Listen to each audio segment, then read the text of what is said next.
Conference will now be recorded. Roll call. Mike Solori. Here. Jeff Hildreth. Here. Tristan Sanders. Here. Wes Bonheim. Here. Tasha Machine. Absent.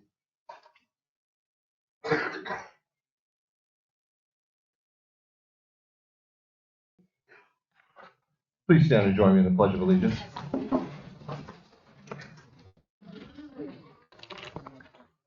I pledge allegiance to the flag of the United States of America and to the republic for which it stands, one nation, under God, indivisible, with liberty and justice for all. Thank you. Please be seated.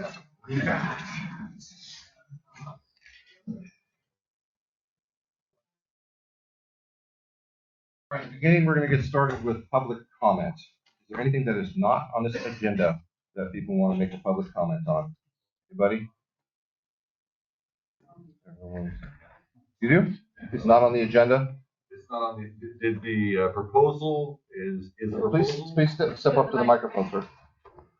I have a comment in regards to the proposal to, oh, I have to hit it? I have a comment in regards to the proposal. Could you tell us? I'm sorry, I am Bruce Christie. My comment is in regards to the proposal to redirect funds from the sports project to another purpose. That's on the agenda today, sir. Anybody else? Wendy? Yes, ma'am. Do we need a stool? Hi, good morning, Wendy Ball. Chris, I'm just curious what the kiosk brought in last month. Thanks. Anybody else? Let her know later.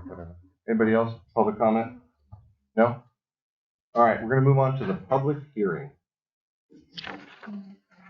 The public hearing, everyone probably knows what it's about. We can waive the reading of the notice if there is someone who would make a motion not to read the public hearing notice, or I will read the public hearing notice in its whole. I'll make a motion, Mike, to not read the public hearing and make a motion so we can go forward. Second? I'll second that motion.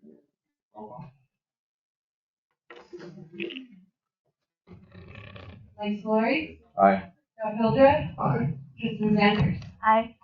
Wes Bonheim. Aye. Tasha Machine. Absent. Motion carries, so we will not read the ordinance, public hearing ordinance. Yeah, I can just Chris, open it up with. take it away. So this is the public hearing on the, to consider the new ordinance number 76, imposing an additional special utilities improvement and operations tax on real property within the resort improvement district number 1. Staff went ahead and sent out a notice about this public hearing to every property owner in Shelter Cove. And so everyone was noticed in time to know about this ordinance. And what essentially it is an increase on the direct charge on your property tax. You have an $80 charge per parcel every year. That has been the same since 1981 when this original tax was instituted. And there were some attempts, like I said before, in a board meeting to increase that tax in the 1990s. It failed. And this is a new attempt to increase the tax. In the 1990s, they tried to more than double the tax, I believe, to $90 in addition to the $80. Right now, we're asking for another $60 on each taxable parcel to bring the total to $140, and that will generate $230,000 in extra revenue for the utilities. That's just wastewater, water, and electricity.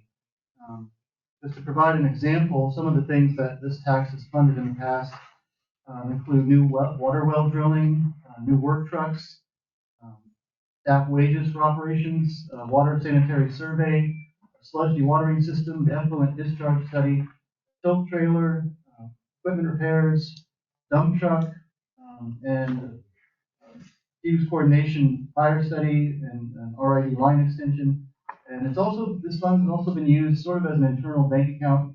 We've borrowed from it for projects outside of the utilities. For instance, one year we borrowed for the airport slurry seal project, paid it back. Just recently we borrowed to purchase a new ambulance. And we'll be paying that back also. So it's an important fund, and we definitely have need it. So that's the essence of ordinance number 76. Any questions? Okay. Anyone got any questions before we go to public comment? Is there any project that you would like to see done first? Is there anything on the? Yes, I've been working right now. Our priority projects right now are in the water department. We have 4 aging water tanks out there, circa 1965, 3 of which suffered damage in last year's earthquake. And we definitely need to retrofit or replace those tanks. And also the water treatment plant itself, either retrofitted or replaced. So those are the priority projects this fund would help fund. So we're looking for grants, but those grants require in-kind portions where we may have to get loans. We have to pay the loans with this fund.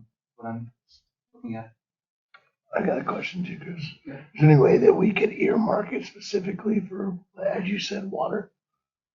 Again, back to one of the concerns in some of the letters I've read that, not all properties are equal, but every property has access to water. I'd say we could through the budgeting process. It becomes a capital project in our budget. And that would be earmarked.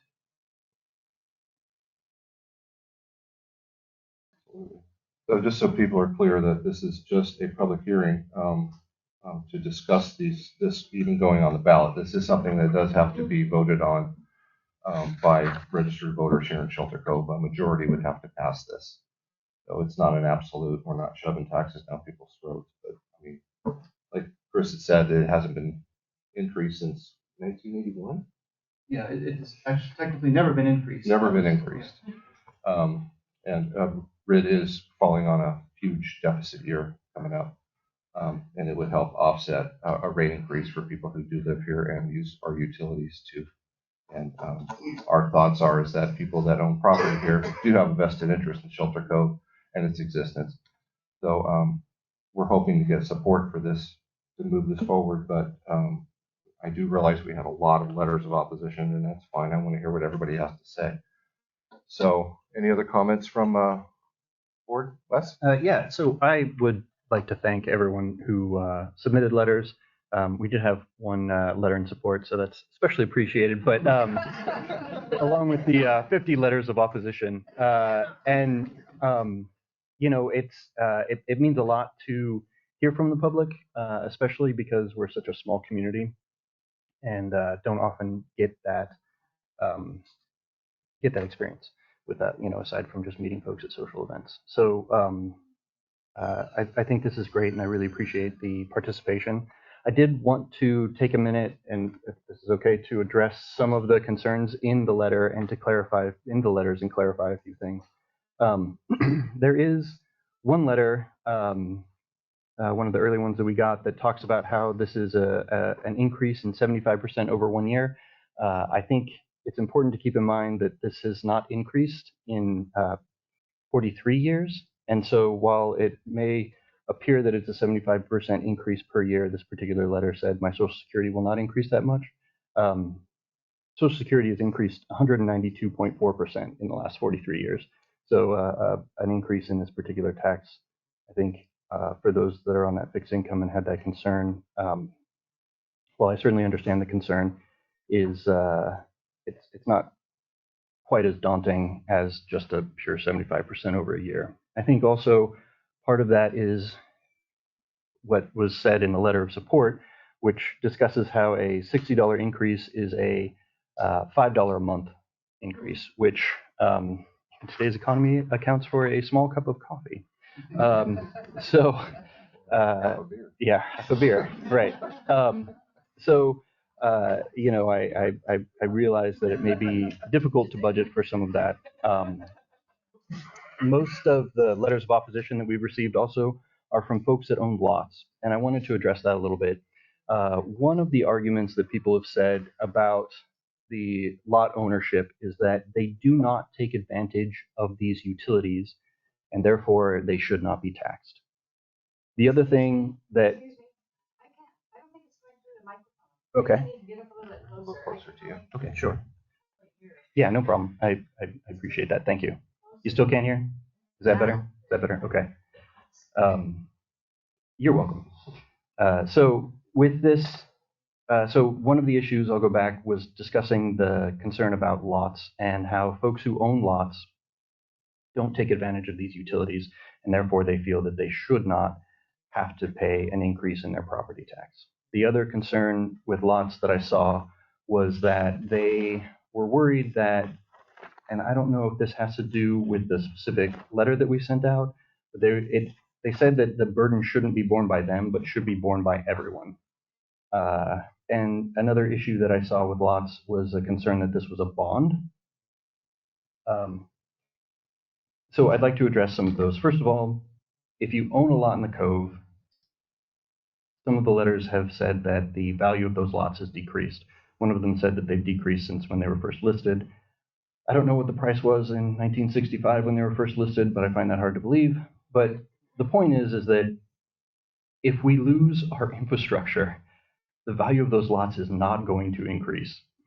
So paying an extra $60 a year on lots that you currently own that you are either looking to develop or bought as some form of investment, adding this $60 a year to allow for water, wastewater, and power to the rest of the Cove is going to assist your lot in increasing in value. And so the claim that you don't get any benefit from it because you don't get those utilities, I think is a little short-sighted. And I think that increasing the utilities, or increasing the infrastructure for the utilities, helps make the Cove better for everyone. And that makes it more attractive for people to come here and live here. And so that is one of the issues that I wanted to address there. This is not a bond. There is no sunset on this. This is an increase in the taxes. The first one, again, in 43 years, 44 years. I'm bad at math, that's why I'm a lawyer. And so, again, the goal here is to try and make the infrastructure in the Cove able to manage the growing population and the size of the population that currently exists. The reason why folks such as myself do not have sewer is because there was never any money to put sewer into the larger portions of the Cove. And I'm not saying that that's a project that we have on the books, but again, the fact that we had this large earthquake almost a year ago, last December. The year before that, we had a large earthquake, not as large as the one we did this last December, but that's taking a toll on our utilities and on our water systems and our tanks especially. And that stuff needs to be worked on. Staff has worked very hard to look at grants and try and find grants. Those grants need matching funds. This is where we get those matching funds. Chris, what was the price for adding a new tank? Right now, it's probably about 1 to 1.5 million per tank. Yeah. So a $230,000 increase, we're still going to be looking for more funds from elsewhere. And those funds are drying up because it is a very difficult and tumultuous economic time right now.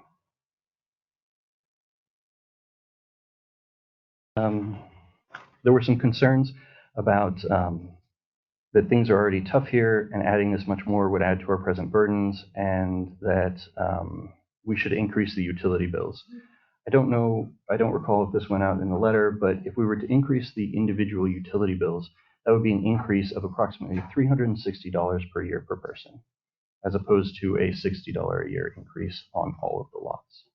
Or not all of the lots, all of the homeowners.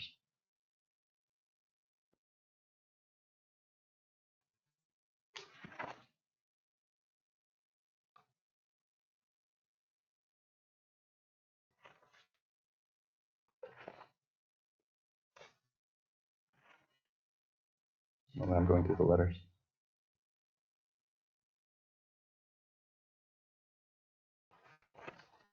There was another letter that I thought that was well written that I'm looking for that talked about needing more transparency from RID.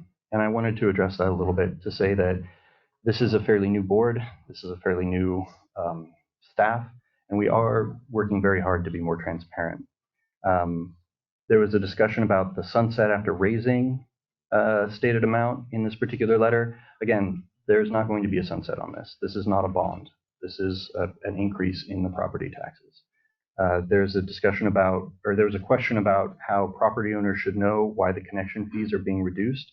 We've had a number of meetings where we've discussed that, and I certainly don't want to go into it again because we have hours of footage from previous meetings when we went through that whole conversation with a lot of public comment and our reasonings for doing that. And in fact, the board, I don't think, was unanimous on that decision either. Not, no. And so there is, that information is out there. We're certainly not trying to hide anything from folks. That's part of the reason we're doing this public hearing, because we want to hear what people have to say and what they're interested in. And a lot of this stuff has been discussed, and we've been going over this tax actually for 3 meetings now, at least. So we do want to hear from people, and we do appreciate the input and ideas that people have. We are a small and I think relatively tight-knit community, and so being able to address these needs, I think, is very important. Yeah, and of course, like I said, the letter of support said that $5 a month in tax charges is the approximate cost of half a box of Cheez-Its, a bottle of kombucha, a fancy small cup of coffee, or 40 cents less than a gallon of gas. So, not, of course, to diminish the effect that this would have on folks who are on limited or fixed income. Limited or fixed income, because we understand that even a $60 increase can have that effect, or can have an effect to make it more difficult for you to budget. But just so that we understand the extent of the tax increase, again, in a 43-year period. So thank you. That was kind of all I really had. Thank you for that. That was very enlightening. Any other board members got something to say on this topic before we go to public comment? I do, I'd kind of like to add on this, is we have a vibrant community, you know, we need controlled growth. But I would say that every lot owner benefits, because down in the cove, you go to the community center, we need an evacuated center, we need infrastructure. Every restaurant, every business we have is down in the cove. We're benefiting from that infrastructure, even if it's not up above, it's down below. So everyone benefits from this tax. Yeah. Tristan? No, I think Les said it really well. Yeah, you did. Yeah, thank you. Jessica? You guys got anything you want to say before we go to public comment? No? Just to reiterate that this ordinance has been looked at. I think it was back in May, in a couple months. So this is the second and final reading of the ordinance, and staff recommend that the board approve the ordinance. Okay. Thank you. I do want, before we go to public comment, I do want to let everybody know that this is a board meeting. I expect everyone will be professional and very respectful, and we want to hear what everybody has to say. Let's try to keep it as brief as we can. We got a lot of material to get through today. So with that being said, I'd like to open it up to public comment on this issue. Anyone's got something to say, come on up to the podium, state your name, and we want to hear what you have to say. Hello. Hello, who are My you? name is Dustin Tanner. And I do have a few questions. This is an hour. I wrestled with it. Well, I do have a few concerns. You mentioned that there was a deficit. Even if there's the increase of tax, there's still gonna be a deficit on the board budget, correct? Yes. I believe so. Yeah. What would be the long-term, how would I say, plan to account for that? We're currently looking at other ways to increase revenue. We're also looking at a possible rate increase on top of that as well. Okay, so more rate increase. It's an option, Yeah, and this is just a question. Have you guys considered incorporating? incorporating. Oh, I mean, we would keep all of the, what's it called, property taxes instead of giving it to you. I'm not familiar with that process. Chris, you know anything about that? No, I think we need to becoming our own city, so Yeah. we Just like Rio now. there hasn't been any thought about that. We would have to take charge of the roads and law enforcement. Yeah, that would be very expensive. Right, I mean, so And have a mayor and- houses here in Shelter Cove, roughly. Yeah, 600. Yeah. Yeah. So what is it, like a 2,000 average of property tax? Like per property? Just an average, right? I don't know what the property. Let's say that we do not have the revenue base to support ourselves as our own city? It would be a lot. Right, right. Well, there's Whitethorn and there's here, because both of Whitethorn and here is a little kind of united even by itself. It's worth looking into. It's definitely worth looking Sure, into. absolutely. Yeah, I agree. Thank you. That's a great idea. Yeah, thank you. Okay. My second question would be, do you guys have a public budget where we can look at? Yeah, it's online, is it not? It's online? Yeah. Okay, perfect, thank you. Absolutely. And in fact, our year end is included in today's packet. Yeah. Awesome, So yeah, thank you. and Copy right up there. yeah, and so any input that you have, Gus, would be great. Oh, yeah, awesome, thank you guys. Thank you. for answering. All right. Next. Come on, man.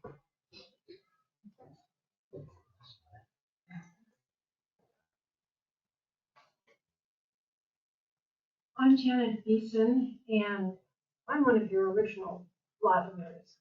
I can tell you how much we paid. Oh, great. $7,500. Oh. And in 1966, that was a whole lot for That is a lot. Yeah. for us to do. And I have loved having my lot in Shelter Cove. And when this letter came, I thought, what? That has never been raised since 1981. And for me, we have invested in this community and in this development. And we're so fortunate to have this little piece of this beauty. And to add $60 more a year, that's a gift. I'm sorry that others are not seeing it in my way, and I understand that too. But I don't think you're asking for too much. I think it's what we need to do to keep our investment viable and to have the privilege of owning this little piece of land here. Thank you very much. Thank you. I'm gonna go ahead and call on Jerry as hands raised online. Online? Okay. Jerry, you wanna go ahead?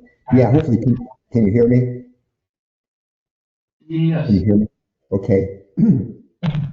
Hi, I'm Jerry Jackson. I'm a resident in Shelter Cove, a landowner, and I'm a registered voter in Shelter Cove.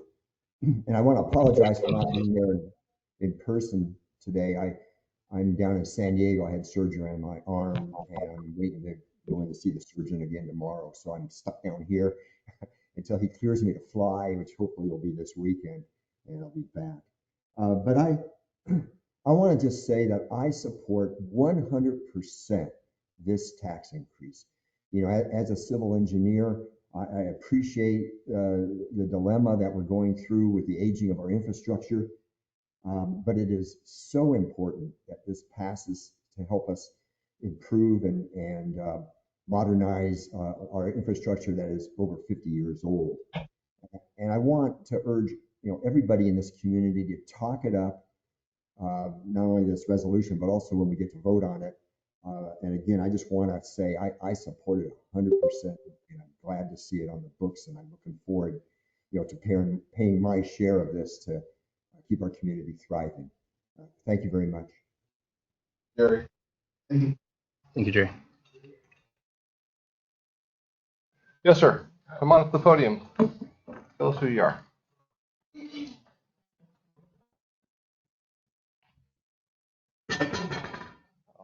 My name is John Holmgren. My wife and I are living at the Royal Tree Villas in Leggett, and we've come over here numerous times. And I actually came because of a parcel for sale that I was interested in. So it was great timing to arrive here for the meeting. One question I have is, and I'll use this opportunity just to make a personal point, that our Equal Rights for Women Amendment back in 1972 was brought to a vote in the Senate, bypassing a subcommittee, and it was passed by 87 senators. And The reason I bring that up is I'm wondering if this ordinance has been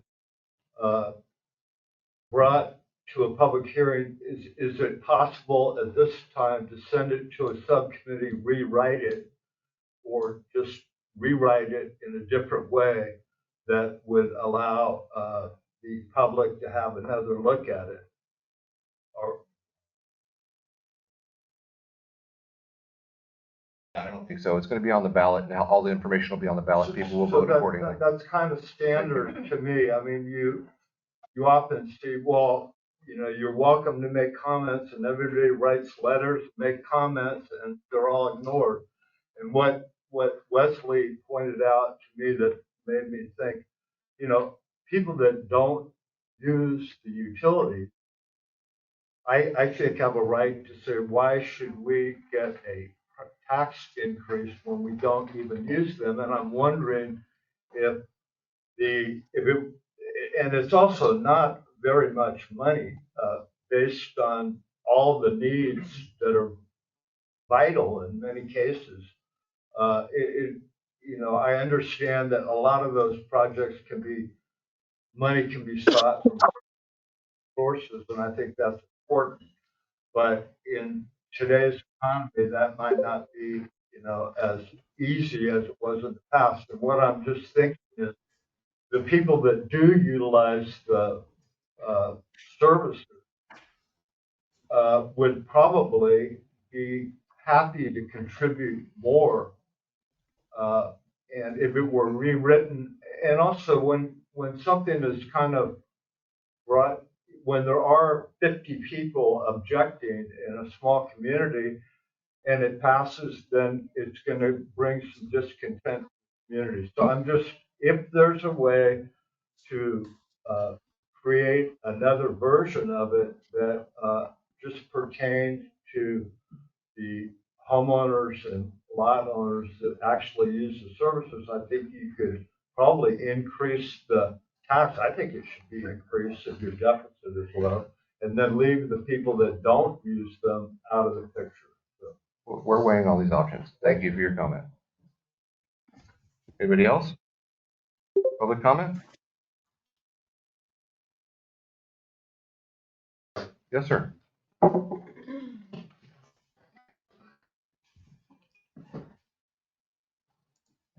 Dan Paul, Connie Paul, resident here for over 20 years. Hello, fellow Covites. Good to see you. Good to be here. Good to be seen. I have a couple of questions. Taken in order, I had heard that you said that the taxes would only be on the homeowners, resident homeowners. Yeah. If that's what I said, I misspoke. It was property all owners. of them. Yes. Do you have a number or a count of how many property you got here? Yes. It's about 3,800, between 3,800 and 3,900 taxable parcels. And how many people can vote for this at this time? I heard 800. I don't know. I don't know the number of registered voters in Shelter Cove, but I think the last time when the fire tax was up for a vote, it was only about 100 to 200 voters. So what are the other 3,800 or whatever people going to say if they're going to be taxed and they have no right in representation on voting? How do you count for that, or how do you cover that? That is what the public hearing is. That's where they can send their letters of protest. And if there were a majority of numbers of letters of protest, then this ordinance would not follow. Did anybody mention, hey, I'm living in Liggett and I'd like to be able to vote on that? They can't because they're not registered in Humboldt County. That's correct.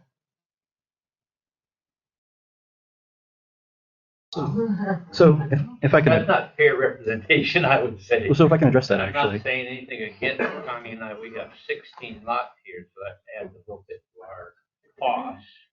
But we've been here and worked in all the departments that we can to be supportive to our community, because we love our community, as you both do.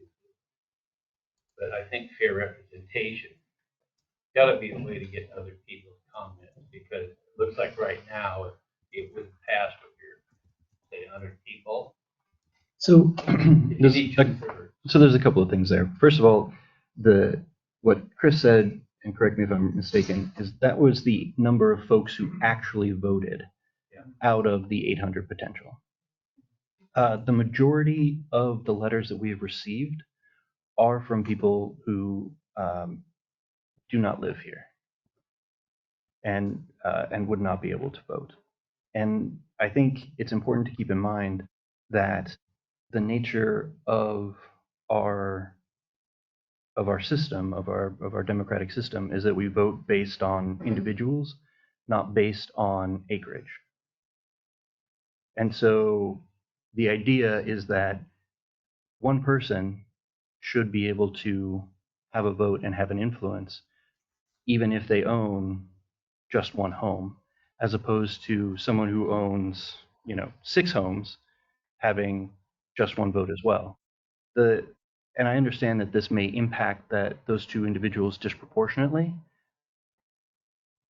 but the importance of improving the systems and the nature of having the democratic system be based on people rather than acreage is that then we're able to get a valid representation of the individuals, not based on their particular level of wealth or property ownership or influence in that way. Only homeowners, if you have a house here, that's one that can be taxed, or all the property. All of the properties are going to be taxed. If it passes. If it passes, those that can vote on it are those who are registered to vote here. A small percentage of all the homes. Which is approximately, as Chris has said, about 800 individuals. And if you do own property here, you do have a vested interest in this community and a vested interest in our infrastructure. Whether you built your home or not, you're still right. I like to find a way that everybody could be represented on voting. Right. That's the way our system is set up. Thank you, sir. And there's another comment online. Online, okay. Trent Sanders, can you hear me? Yeah, can you hear me? Yep, we can hear you. Oh, great. Yeah, I just want to bring up an important point with this assessment tax for the lots. Right now, the homeowners are subsidizing most of the cost for Shelter Cove, and the thousands of absentee owners are paying very little. The reason their lots have value is because they have access to water, sewer, and power, or water and potentially power, which makes the lot valuable. And most of these absentee owners are not maintaining their properties at all. They're not clearing their lots. They're not doing anything, but they do get the benefit of having all the value in their property's worth value because there is water.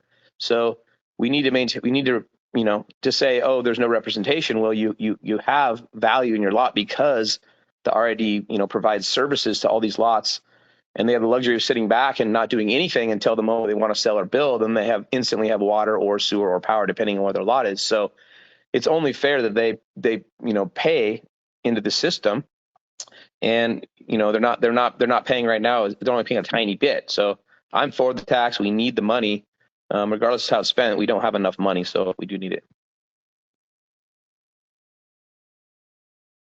Thank you. Thank you, Trent. Anybody else, public comment?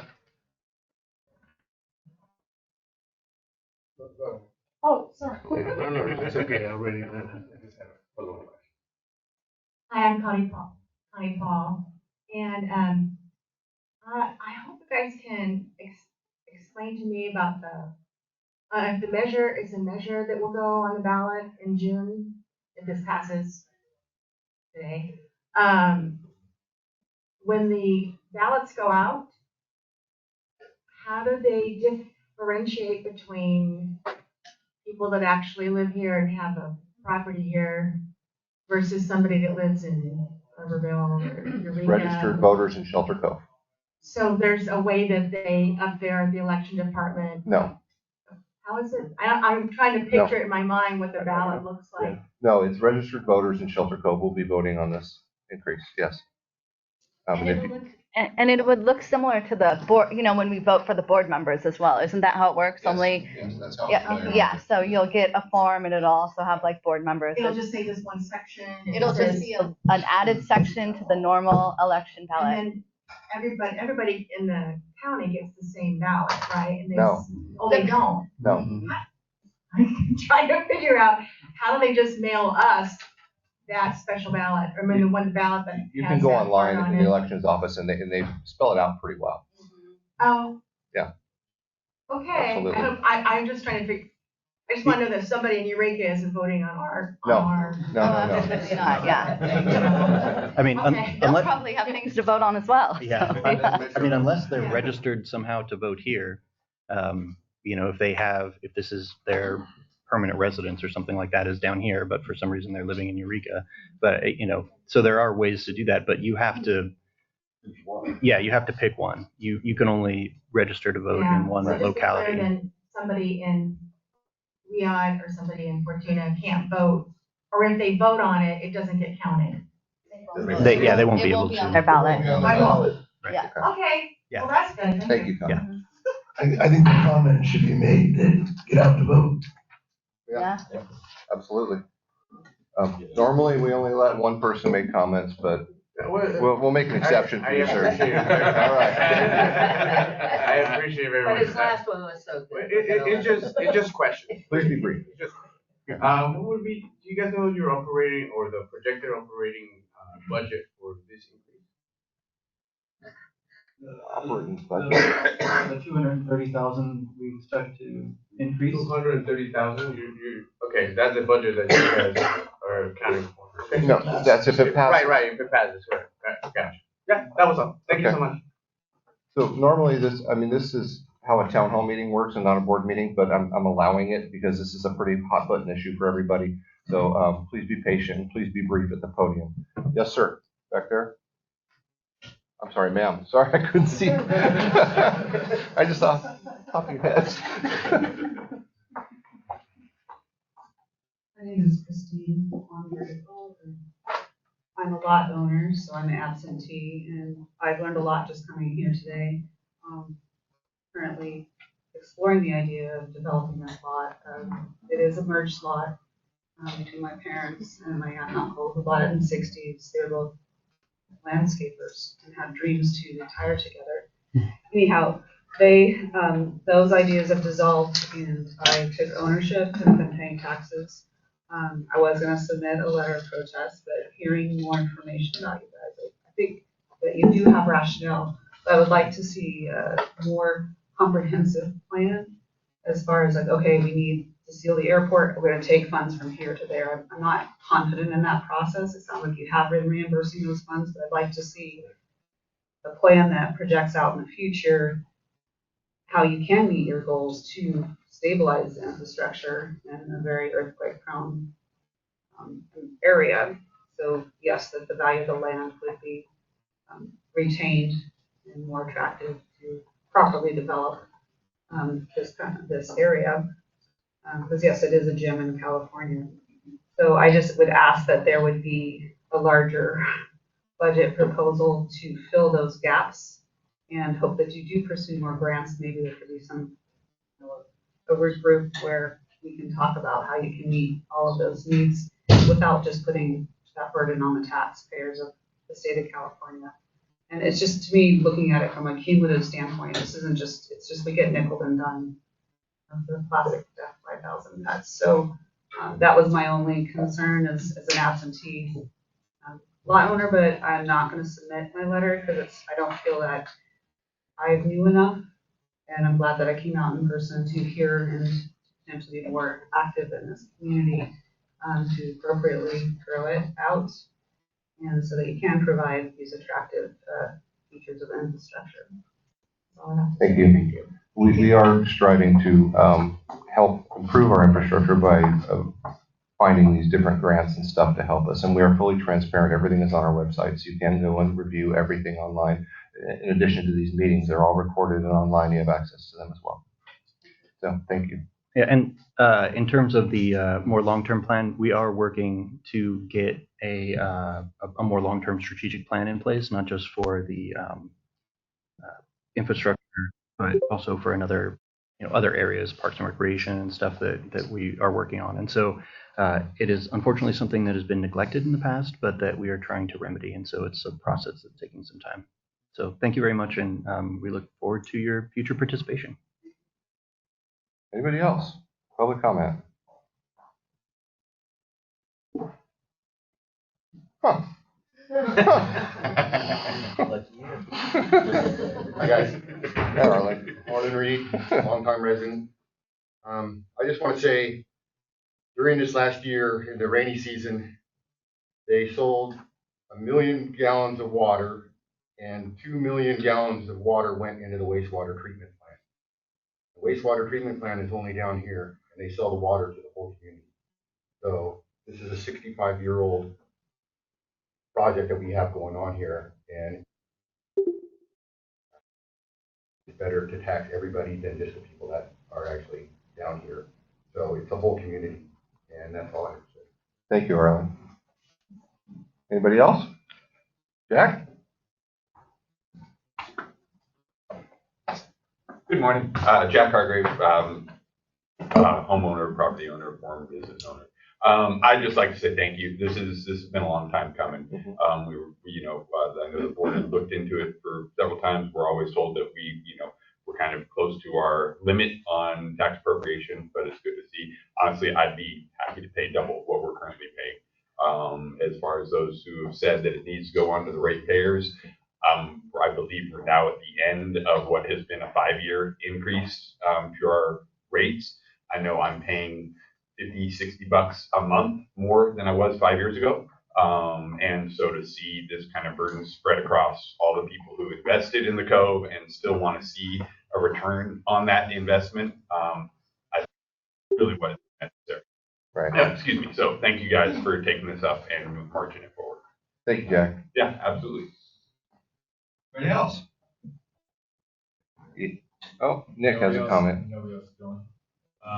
He wanted to come up for a second time around, but that's okay. Go ahead, Jack. Yeah, I just wanted to say, I'm kind of getting deja vu with the fire tax, right? 2017, we had a lot of the same people in this room for our fire tax public hearing when we increased our fire tax, and a lot of what we said almost 10 years ago now is hypothetical.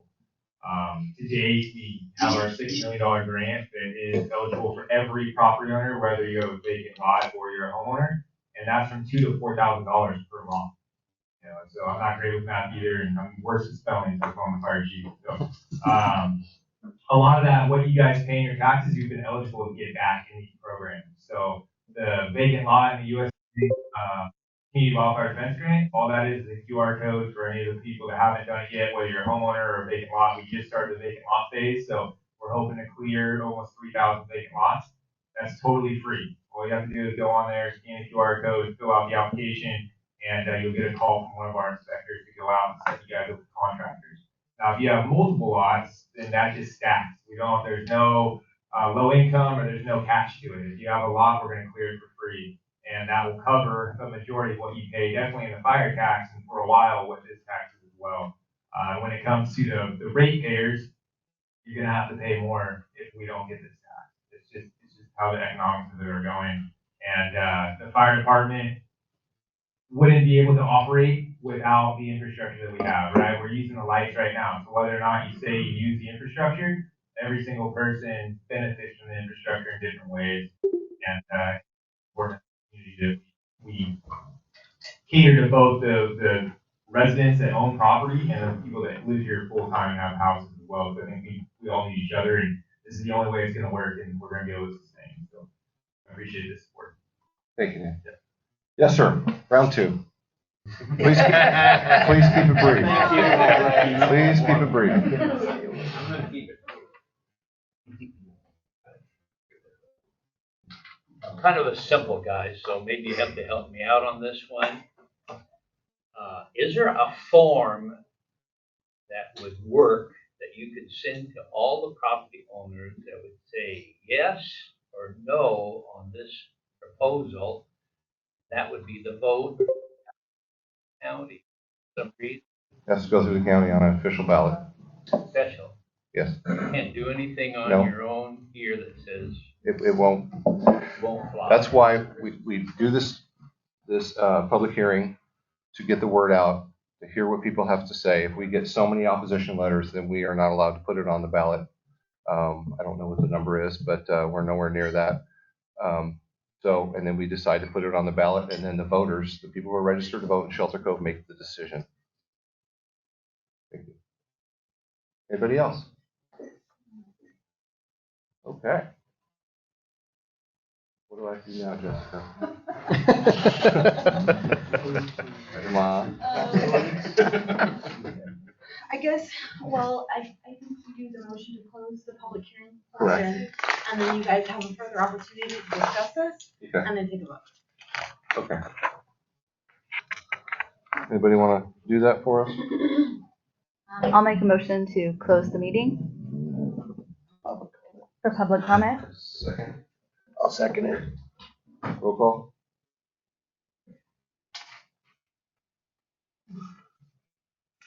Jeff Hildreth, Aye. Tristan Sanders, Aye. Wes Bonheim, Aye. Mike Solori, Aye. Joshua Sheen, absent. Okay. So now we go to our discussion. Is anything anybody want to discuss about this topic before we go to a vote to move forward with it? I think at the end of the day, it's going to be up to the voters of Shelter Cove. I think that as the process goes on, we're going to be more available, and we really want to get the vote out and to be able to talk to the transparency of this. So at the end of the day, it's up to the voters of Shelter Cove. It's our decision as a board is that we put it on the ballot. So at the end of the day, it's still going to be up to the registered voters of Shelter Cove. Kristen? I would just like to say, if you support this, please talk to your neighbors about it, and let them know the positive reasons for passing it. I think Les and Nick and everyone had some really good comments, so I hope we can spread the word and, help our infrastructure. Thank you. Also, we're going to be planning some town hall meetings on this topic. I don't know if we're going to do them here or down at the clubhouse. I'm not sure, but and we will put it out on social media when these things do happen. And a couple of board members will be there, and Chris will be there to take questions. This public hearing wasn't designed for question and answer like a town hall meeting. It was just designed to hear your comments. But I know this is very important to a lot of people to get your word out and get your questions answered. So I felt it was good enough to do that and get your information to you. So please, either for or opposition, people of Shelter Cove, talk about this. Talk about it. It's very important for us to get this done. So like I said, we will have town hall meetings, so look forward to that. Please come down, and we want to hear all comments, for it or against it. It doesn't matter. Come down and let your voice be heard. Okay? Wes? No? Okay. Oh, Jess? I just wanted to note that, prior, at the very last minute here before the meeting, there was 18 more, protest letters that we received. And I will make sure you guys get copies of them after. Thank you. Okay. Can I get a motion for this to move forward?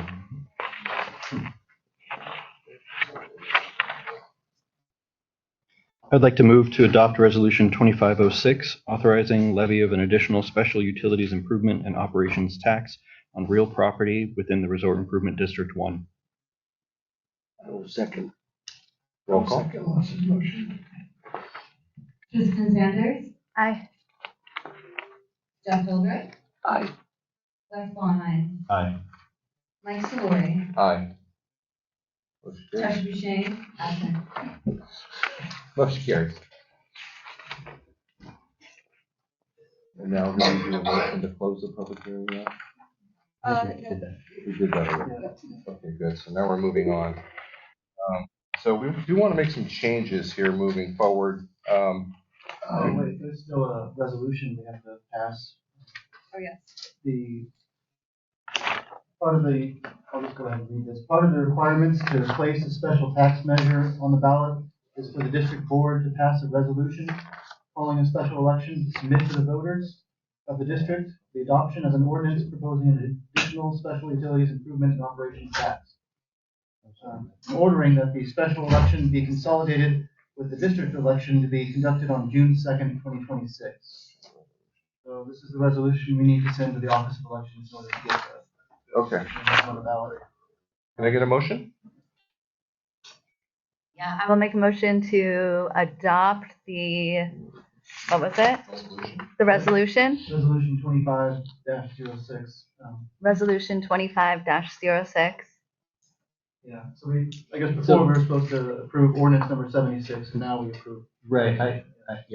My motion was actually to approve the resolution. I didn't realize we had to do the ordinance, so I guess we should have her do the ordinance now. So I'm doing the ordinance. Okay, I would like to make a motion to adopt the ordinance number 76. Second? Yeah. I'll second it. Roll call? Kristen Sanders. Aye. Jeff Hogan. Aye. Wes Bonheim. Aye. Mike Solari. Aye. Trustee Shane absent. Motion carries. Now are we done with the? Yes. Okay, public hearing is now over. So now what we're going to do is we're going to change, but it does require a motion, the correspondence discussion items, the order of that, and then move it to before the consent calendar so we can hit the hot button topics right away. People aren't stuck here all day. I would like to make a motion to change the order and put item number 8, correspondence and discussion items, above the consent calendar. I'll second that motion. I'm sorry, can you clarify, was your motion just to move the discussion items above the consent calendar, or would you like to move Yes. the items within the discussion items as well? Number 8, the whole correspondence and But discussions. I 1 believe through it was 4. to move 4 and above 1. Yeah. Yeah. Would you like to add that to your motion? Yes, please. And second? I will second that. Roll call. All right. Wes Bonheim. Aye. Tristan Sanders. Aye. Jeff Hildreth. Aye. Trustee Shane absent. Mike Solari. Aye. Okay, so we're going to move on to correspondence discussion items. And the order has changed. We're going to start with consider per capita grant scope modification. Yes. Chris, take it away. All right, so this is regarding the sports court grant via the community. I'll just provide some background history. The district began the process to apply for the 2018 Parks Bond Act per capita grant allocated by the California Department of Parks and Recreation back in 2020. The district formally applied for the grant in 2021 in the amount of $177,952, committing to an in-kind allotment of $62,048 for a total of $240,000. This was the total amount that staff estimated at the time necessary to complete a multi-use sports court on lot NNN near the community clubhouse. The district received notice of the grant award in 2022.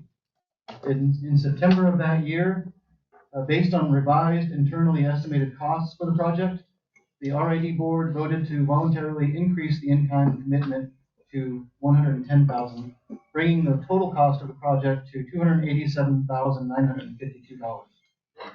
Throughout 2022 and 2023, the district worked with engineers to design the court and begin the permitting process with the county. Designs were further modified with input from the community last year in 2024. Finally, this year, the design process and permitting are complete. I have also completed the notice inviting bids for construction, and I'm going to revise this because we just sent it out. Wes helped polish it off before issuing it to bidders. We just sent it out to the Humboldt Builders Exchange and other appropriate entities about 2 days ago, and bidders will have until the end of October to bid on this project. Construction will most likely commence next spring due to the advent of the rainy season, although we'll see how the weather goes. To date, the district has spent $53,069.35 of its in-kind commitment, primarily on the designs and permitting for the project. Now here's where we get to the bit of the contentiousness. Recent community concerns about the project, including questioning by RID board members and recommendations from the Parks and Recreation Committee, to relocate the sports court have spurred staff to seek possible alternatives to the project. Because the grant is deed restricted to lot MMM, that was our first question to the grant administrator months ago. Staff asked the grant administrator via email if the funds can be used to rehabilitate the community clubhouse instead of constructing the sports courts, since it's on the same property. The grant administrator stated that this potential scope change is actually really simple. The only stipulation the grant administrator stressed was the deadline for completion of this project, which is December 31st, 2027. Staff also asked the grant administrator what would happen to the in-kind costs incurred to date. Could they be attributed to a change in project scope, or would they reset for a new scope? The grant administrator said that this project requires zero match or in-kind, as you are designated a low-income community. Any funds spent to date on the project are an eligible expense and can be requested for reimbursement. So my recommendation here today is to consider changing the scope as a discussion and bring the item back to the October board meeting as an action item if desired.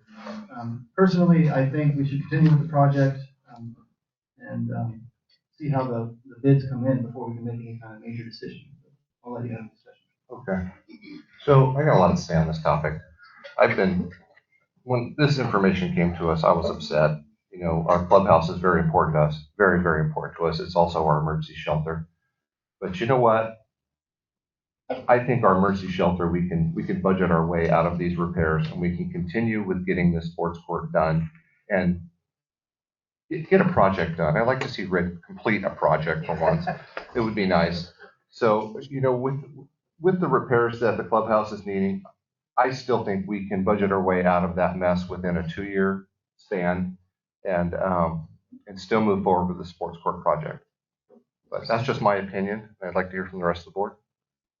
If my understanding is correct from my conversations with you, Chris, this same group would also be willing to give us another grant after the sports court in order to fix the clubhouse. I'll have to look into that. The only thing we asked the grant administrator is if we wanted to relocate the sports court, that we were told we'd have to reapply for the grant. Okay.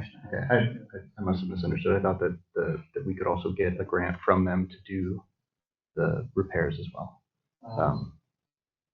You can ask them. Yeah, I'm not positive if they have a current funding source that covers it. I did do some research in the past, and they did have a funding source.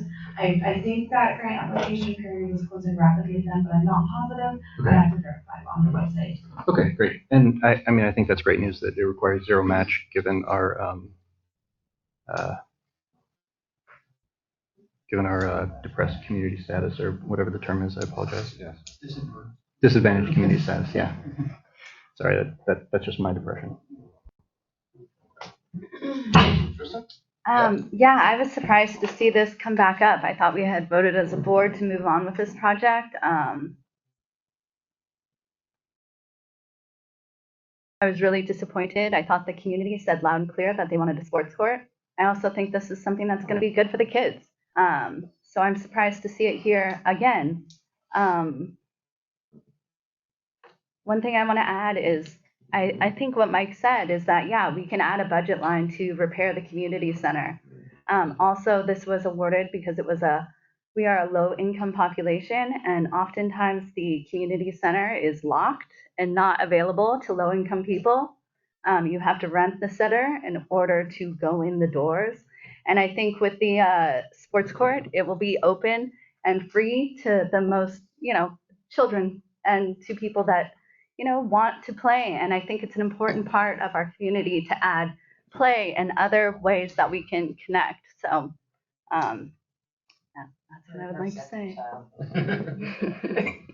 I have some questions, really from Bruce and your committee. Thank you so much for all the hard work you guys have done.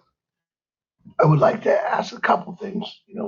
When we first approached this area, and one of my questions is how successful has been the tournaments, and how many people a week go to your Tuesday, Thursday?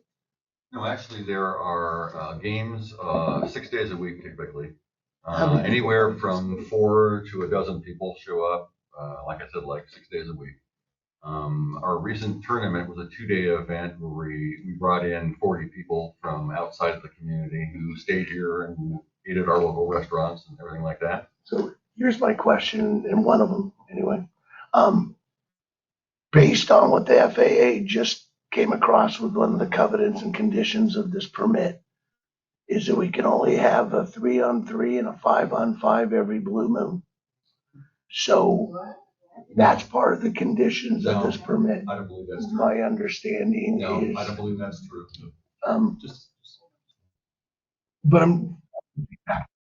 But here's my thing, what I would like to have, and I'm gonna throw something to you, Wes, in a minute, is that can we vote on something knowing that there's the potential that those codes and conditions can be broken? So I'd like to have legal counsel taking a look on it based on what my information was, is about the limited amount of people that can play.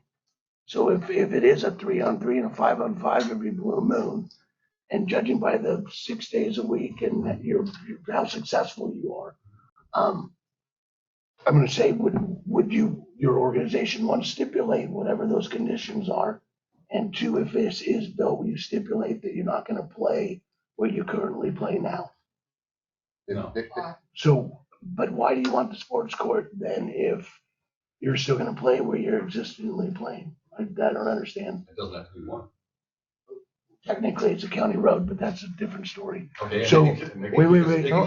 Hold it. So this is not going to get out of hand. It is not.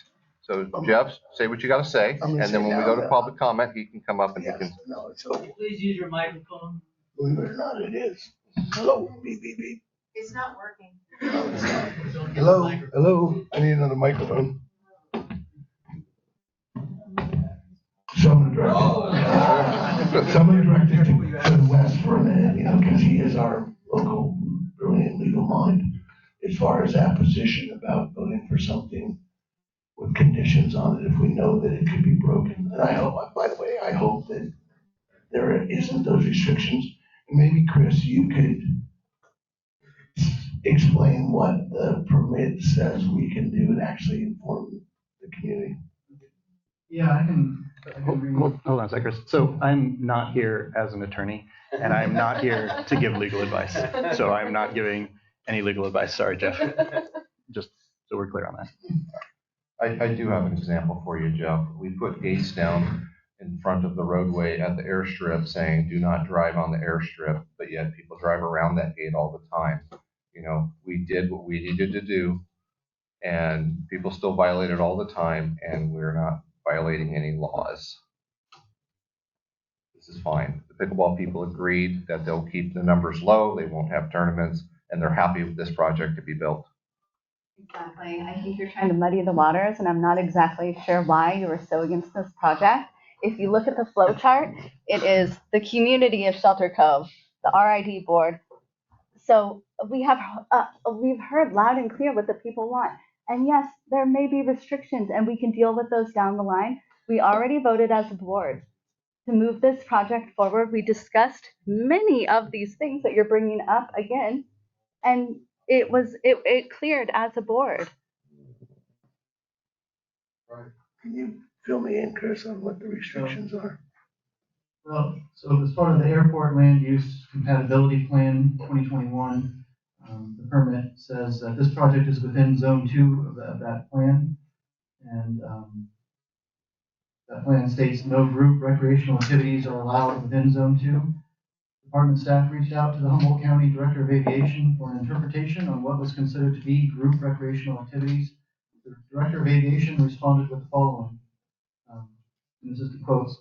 Group recreation activity would be a collection of persons utilizing the facilities, basketball or pickleball courts here, in an organized fashion, i.e. a hypothetical Shelter Cove Resort Basketball League that promotes for new membership online, has set dates, times for games, has defined teams, etc.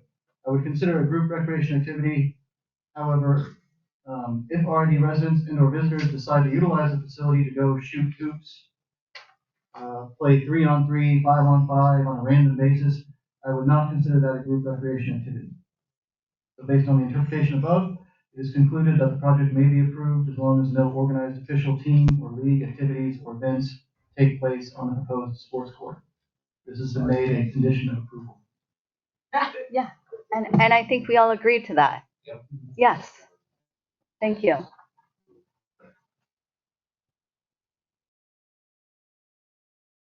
And it has been, the permit has been approved. Okay. Okay. Anybody else have anything to say? Yep. I have to ask again, so again, there's not gonna be any organized activities. And Are we on public comment? wait, hold on, wait, Not yet, not yet. I don't know, is it working? Oh, I need yours. Mine doesn't work. Doesn't like you. It doesn't like me. So I'm having, I guess one of my concerns is that the Pickleball Foundation also wants to continue to play in their existing location. So I know there's a hard press for a sports court, and by the way, I'm in agreement with the sports court. I don't am necessarily in agreement in the location, but I do want to see a sports court. I think that the community center benefits the community, especially on an emergency situation for the whole community, not just people who play sports. That being said, one of the big arguments is that where they currently play pickleball, it's unsafe because of the curbs. It's unsafe because it's on a public road. So I'm getting my head around the fact that you want a sports court in order to play pickleball, but you still want to play where you currently are. I would also like to say that the sports court is going to be used for basketball. Oh, I agree. So, I'm not I mean, against that. yeah. Yeah. I'm not against that. Okay, I was just answering that Okay. it's also going to be utilized for basketball as well. Yes, multi-use sports park. Mhm. We're gonna be done up here. Can we go to public comment? I'm gonna go to the guy right here in front. Yes, sir. Dan. Dan, come on up to the microphone. And then I'll go to you, Laura. You'll be next. Please keep it brief. Got a lot of material to get through. I'm just letting you know. Who is going to police this if 4-on-4 happens? We nominate you. So I don't know who's coming down and saying you can't do it. Yeah. FAA is gonna fly in here? Come on. Thank you. Thank you. Laura, you're up next. And then I'll go to Wendy after that. Good morning, everyone. So we skipped the Parks and Rec summary, so. Yeah, we'll get to that. So this will be a little redundant. I do want to say that we weren't ready to recommend this to be discussed. We were still in the discovery phase, so the point of order is a little out of sorts here for my summary. But I will give you the best information that I can quickly and briefly that we have collected in the Parks and Rec. So essentially this came up because of a few things. One, FAA regulations. And the reason why I think that's really important for you as board members too is if something happens on that court, you are independently liable. That's not true. And yes, it is. No. It is. So yes, because you as a board voted to put it in that location. And if somebody gets hurt or injured, from what I understand, is that you can be held personally liable. So I want you all to think about that. Secondly, the Parks and Rec Committee is absolutely for sports court. That is not at all what we said we were doing. What we were trying to decipher is we have this grant money, which can be reallocated to the community center. And is that a better move for that money right now because of the location and because the grant can get reallocated to another location? So instead of losing that money, we could put it into the community center, which is in desperate need of 15 years of, deferred maintenance. On top of that, we did find an alternate location, which is the north side of the airport, which was where the basketball court was supposed to be in 2016. We have also found 52 other grants, which we can apply for, which we qualify for, with nonprofits, or we can apply for it as a special district. So no one is saying we don't want the sports court. Nobody is saying it's not going to happen. What we want as a committee is to do things in the right way. What's been done in the past, there's nothing we can do. All we can do is do what's right going forward and put this in the right area for the right reason. To your point, Dan, who's going to police this? If there's more on 5-on-5 play, who's going to go down there and say you can't be here? What are we gonna do with overflow parking, Dave? You can't park in that sports bar, we're gonna spend 200 grand, you can park on it, because there will also be a fence.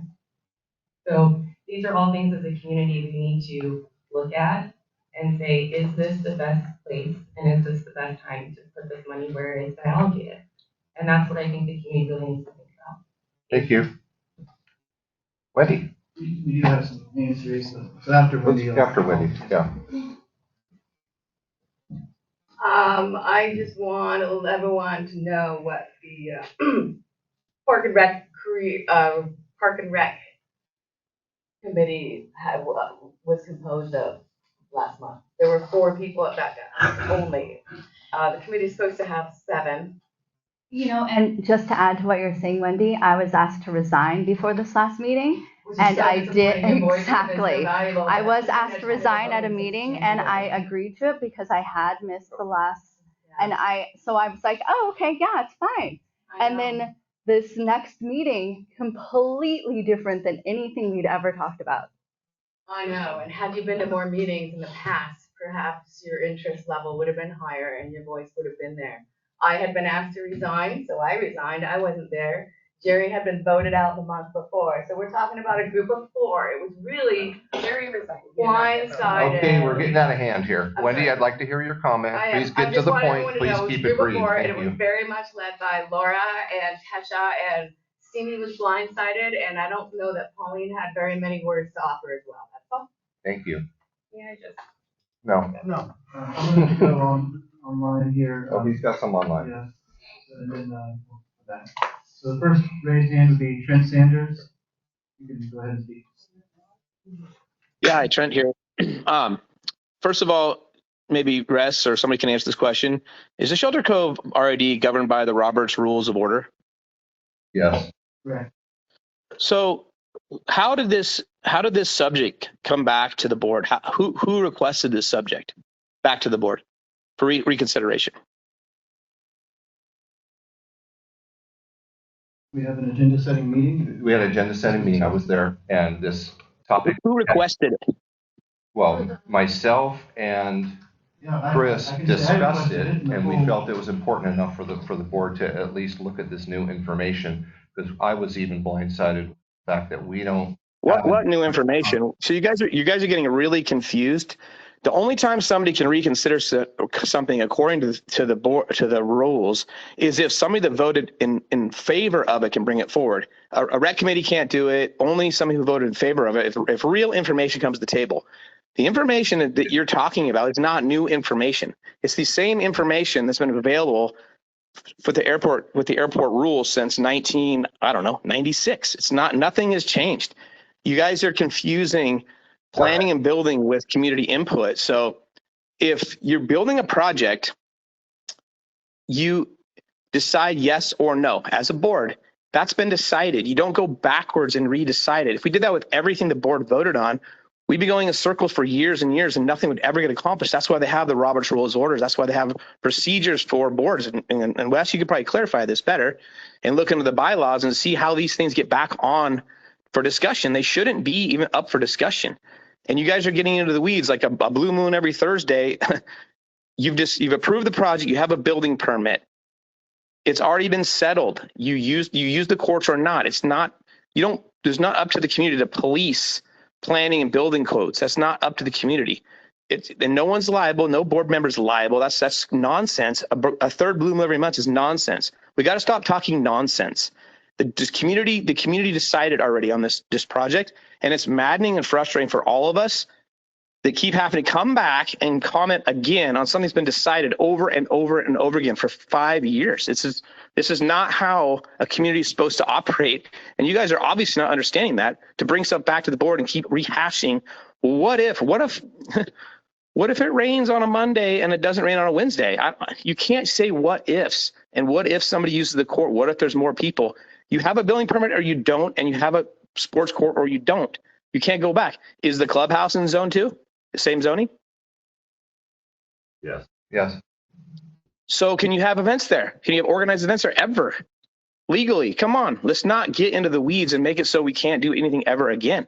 This is ridiculous conversations. It's only ways for certain people to cloud the waters that for some reason, I don't know why, don't want a recreational opportunity like a sports court. And it always goes back to the same 2 or 3 people. We all know who they are. I'm not going to call them out because we all know who constantly is doing the same move. They did it with the old clubhouse. They do it with the sports courts. It's 2 or 3 people's private agenda, and they bring it back to us like it's some community uproar. It's ridiculous behavior. Michael probably second my sentiment, as well as half the board members and all of the community. I don't think 170 people actually even voted in the last election for the board's seats. But yet somehow 170 people signed a petition saying we want a sports court. So more people unanimously want a sports court than the entirety of the voting population of Shelter Cove for all the board members, not one. This is ridiculousness, you guys. Can we move forward and just build a sports court, stop talking about it? Yes, we will. Thank you, Trent. Thank you. There is another. Another one? We can go with Mike Bruno. Mike Bruno, can you hear me? Thank you. Can you hear me well? Yes. Yes. Okay. I appreciate the opportunity, and I very much appreciate, your volunteer efforts on the board. So I want to thank you for that. Number one, the community center renovation is a worthy project. No question about that. The correct approach is to assemble a group of volunteers to review and design what should be done and to pursue grant applications to fund the project. There are numerous grant programs available. They can be successfully obtained. There's so much talent here in the Cove. I guarantee you that if you put together a proper committee, you will get funding for the community center. By the way, I should point out that this new information that the $58K that we spent is reimbursable. We should immediately apply for a reimbursement, and then the board has $58,000 available for community center renovations. Okay, let's be clear. The right approach is get some volunteers together and pursue a separate project. The wrong approach is to steal the sports court funds after so many in the community have expressed their desires and have worked so hard for so many years. I see Mike Davidson here. He spent time on this 5 years ago. You have community members who have literally spent hundreds of hours on this, and you're going to spit in their eye and try to take the sports court money and reallocate it at the last moment? Come on, how are you going to attract volunteers for future worthy projects if this is how you treat volunteers? The wrong approach is to use the community center as an excuse to stop the sports court and pull funding when permits are now in place and construction can start. This is an inappropriate approach. I urge the board to complete the project, the sports court project, and put together a committee, and I am willing to contribute and volunteer to that at the appropriate time to move forward a separate project for the community center. Thank you. Thank you. All right. We done online? Yes. All right. I see that hand in the back went up first. There. Okay, there we go. I can only see the top of your head.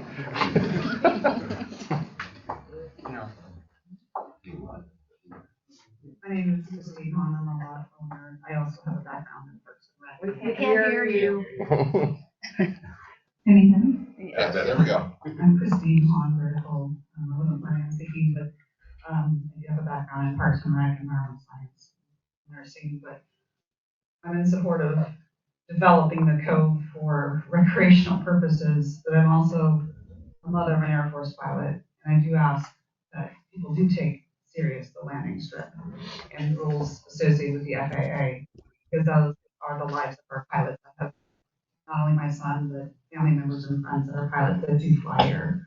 So please be respectful of the FAA guidelines and use them in future planning, as obviously you don't do those things. And I would hope that citizens in the community would simply follow the rules. Absolutely. I think it is serious and it is important. And I do support outdoor activities. That's one of my life goals, is to be always recreating.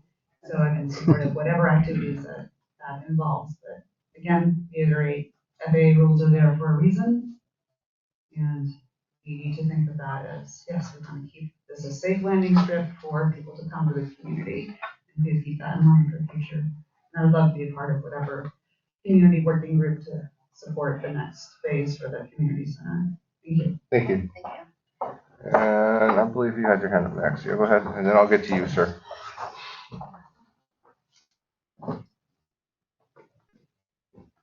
Can you hear me? All right. Yeah. First of all, my name is Jason Andrews. I've lived here for 30 years.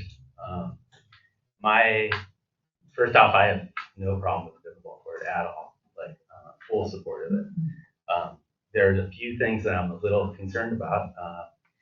If you can just flaunt the FAA rules, does that affect your grant funding at all? You know, I mean, there are certain things that, I mean, if you did get in trouble, you know, I'm not saying, I understand the whole, you know, nobody's going to say anything, all that whole thing. I'm just concerned about the future of the project. You know, like if you have a project and you fund it and you do this whole thing, and then something does happen, and then all the, you know, the funding sources dry up because you are flaunting the rules. Is that a problem? Just putting it out there. The grant administrator's aware. Huh? Grant administrator's aware. Okay. Yeah. And secondly, when I was on the board, I was told that we were all liable for all the decisions we made. I think that that's a very important thing for someone to research, because you should know that if you are. I mean, if you're on the board and you're personally liable for the decisions you're making, you should know that. You know, that's all I'm saying. When I was on the board, that's what I understood. So you guys should know that. Thank you. Thank you. Yes, sir. You're on. Yeah, I was just going to say, I don't think anybody's advocating that we are going to be flaunting any of the FAA rules or anything like that. And I think Bruce is probably going to clarify that there's no intention of doing that and that they have agreed not to. Right. Specifically. So. Okay. I had several points, but to that one in particular, I'm Bruce Christie. Those of you who don't know, I'm president of the Shelter Cove Pickleball Club. One of the things I'd say about these potential airport rules is that what is the means of enforcement for this kind of thing on a project like that? And the way they enforce this is through the permitting process. We have a permit.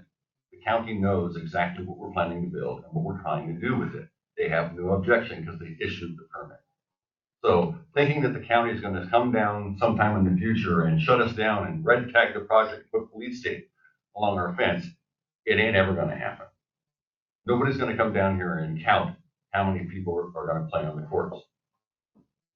To the comments about the misuse of the tie-down areas, no one has ever policed that for all the decades that has been going on here in Shelter Cove. So get a life. I wanted to say something about the relative level of public support for this project compared to its opposition. We have the petition where we got 170 signatures from people who live here in Shelter Cove saying that they want to have this project done.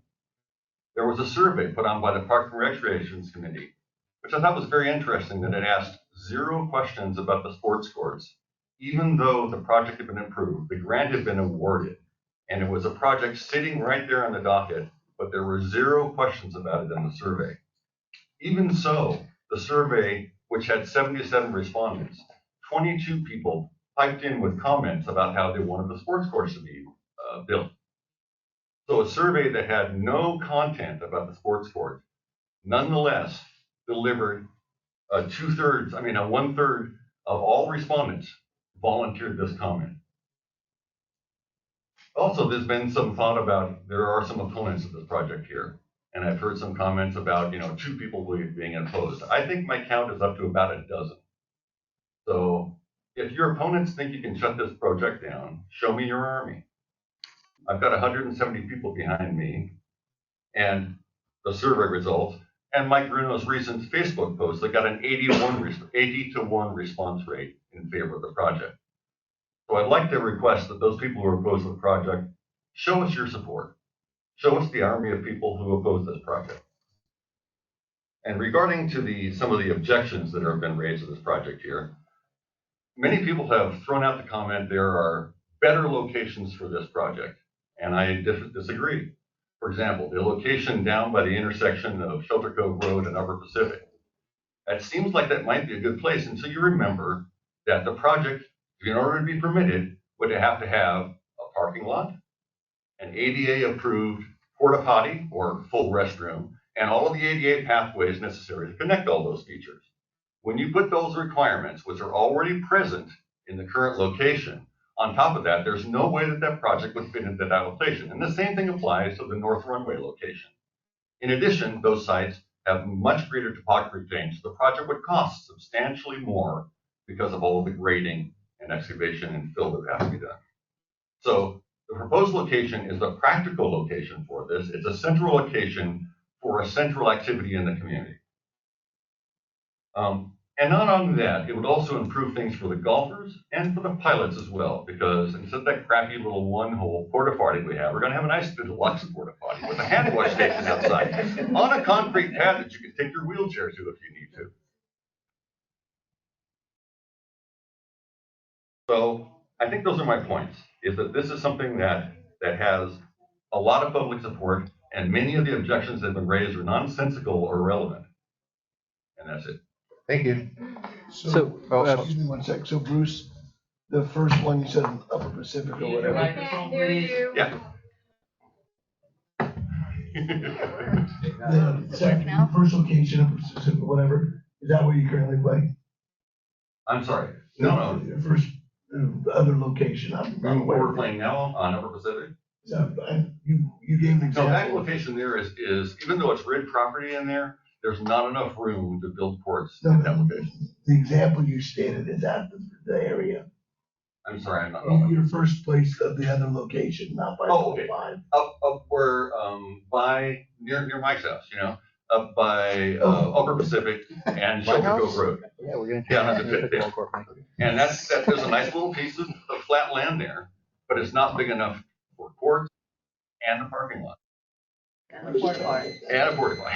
Okay, is that it? Yeah. Thank you. Thank you. All right. Wes has something to say. Actually, Bruce, if you don't mind. Yeah. So can you just reiterate that you have no intention of using that space counter to the requirements that the FAA has created for the? Let me give a little bit of background about how pickleball happens in Shelter Cove today. Okay. Even though I said there are days where people are playing pretty regularly like that, it's all entirely ad hoc. There's an online website called Playtime Scheduler. And you can go on there and you can say, hey, I want to play at this location on this date, and other people will sign up. And that's how it works. And so on any given day, you may see familiar faces there, but in reality, it's an ad hoc, unorganized way that we run things. The only organized play we've ever done is our tournaments that we hold on the street on Upper Pacific. So as an organization, the Pickleball Association, or if we have a basketball association or whatever it is, right now, the only organized event that you have related to the pickleball usage is that once a year tournament. Okay. Yes. And so then these sort of ad hoc things to the playtime schedule, that would be the equivalent of me posting on Facebook and saying, hey, Tristan, do you want to go shoot some hoops? Exactly. Yeah, and it turns out that works because everybody's schedule is different. You never knew whether they're going to be here next week or next week. So it's not formally organized by the Pickleball Association to say. We are religiously disorganized.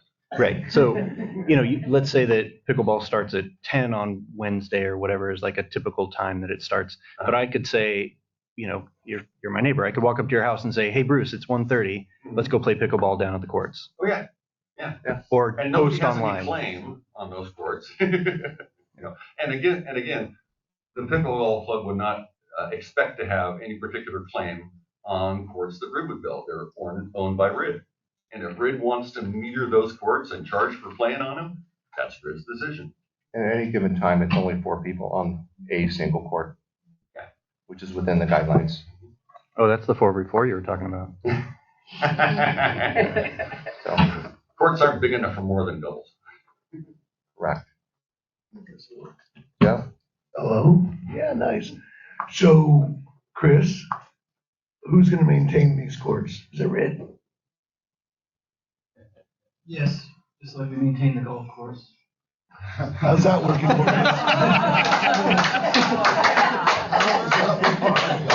I would like to say. Maybe better? Can we get better? I would like to say that Keep on some time, looks awesome. the Shelter Cove Pickleball Club and the same people who were around before the club was formed, have for several years now maintained the courts on Upper Pacific. We put down fresh asphalt coating on that road to make a nice smooth surface. We put down the lines and the paint. We do all the weed whacking around there and clearing all the rain debris and everything like that. So we have a culture of maintaining our current facility. And that same culture would be in place for a RIT provided facility as well. If you need somebody to repaint the lines every year, we'd be happy to step up and do it. And also, I've played pickleball a few times. I'm not very good at it, but every time they come out, they use a blower, they clear off their surface, and it is probably the nicest surface in Shelter Cove right now. And they maintain it We have no potholes. meticulously. It's No, beautiful. seriously, it's the best stretch of road in Paris. Right, so pretty much the pickleballers will maintenance everything when they use it, and they use it frequently, so. Yes, ma'am, come on up.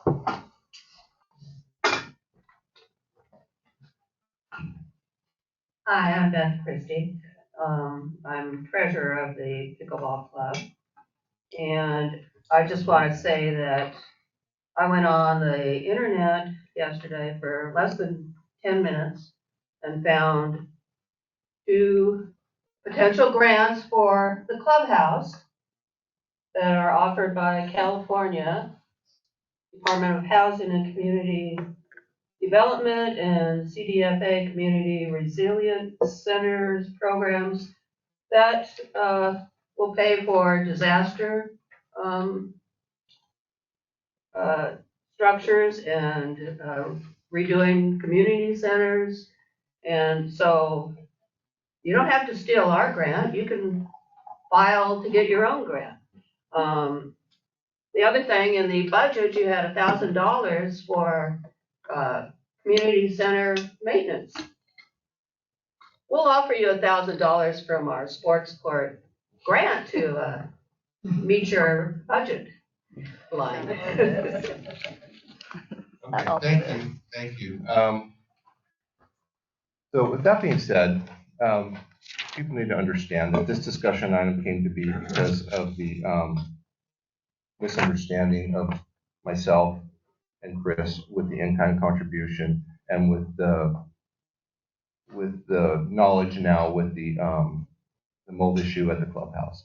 So this was a very tough decision to make, for me anyway, to weigh the good and the bad. The clubhouse does need attention. It does require funding.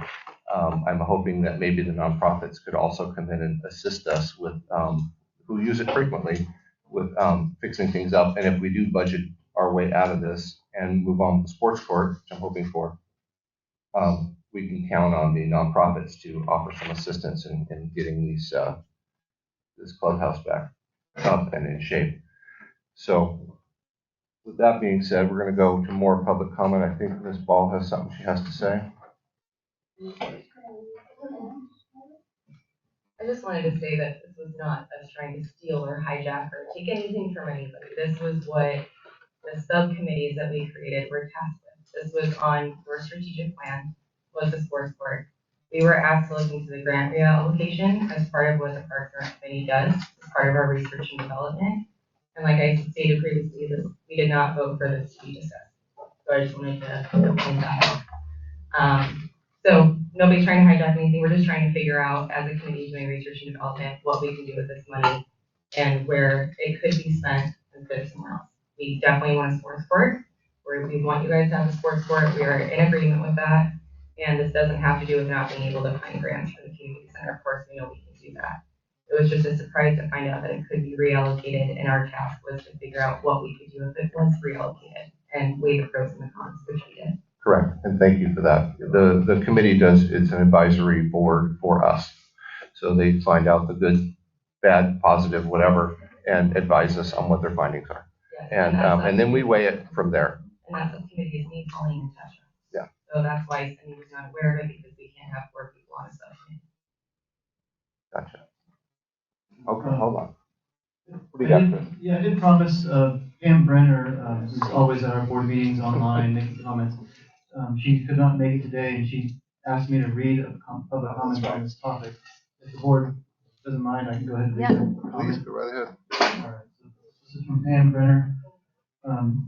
I appeal to the RID board to please proceed with the sports courts project as approved in a prior meeting many months ago, and not be distracted by recent late-breaking requests to reallocate the grant funding to repair the community clubhouse. The state of the community clubhouse has been a long-known and often discussed topic at RID meetings for many years. It has been so important to take care of important maintenance issues where I have the necessary repairs not been a focus until now. Isn't there a line item in the budget for RID building maintenance and repair? If there is, what allocation of that budget has gone towards the community clubhouse? If there's no budget for RID building maintenance and repair, then the question is why not? The sports court project will be an invaluable asset to the community as a whole, and not a liability as its detractors would have you believe. Not only is this project in the very best interest of the entire community, it gives our community youth an opportunity to engage in outdoor team sports and a place for the residents of Shelter Cove and the visitors who come here to share our beautiful environment, a place to do outdoor sports activities with family and friends. On another note, in the time that the newly formed Parks and Rec Committee has been active, one can't help but notice how many committee members have resigned and how little appears to be moving forward on that front. What is getting in the way of this being a successful subarm of the RID board, and why have there been so many committee resignations? The Shelter Cove Arts and Recreation Organization has undertaken and brought to fruition multiple successful outdoor parks and recreation projects since its inception in 2012. The Bill Franklin Nature Trail, the Scarf Nature Trail, the Scarf Fitness Trail, which is sadly not being maintained, the Children's Garden, and the Labyrinth. A nonprofit community organization with community volunteers has successfully accomplished all these recreation projects that have benefited the community partnering with RID. Last paragraph.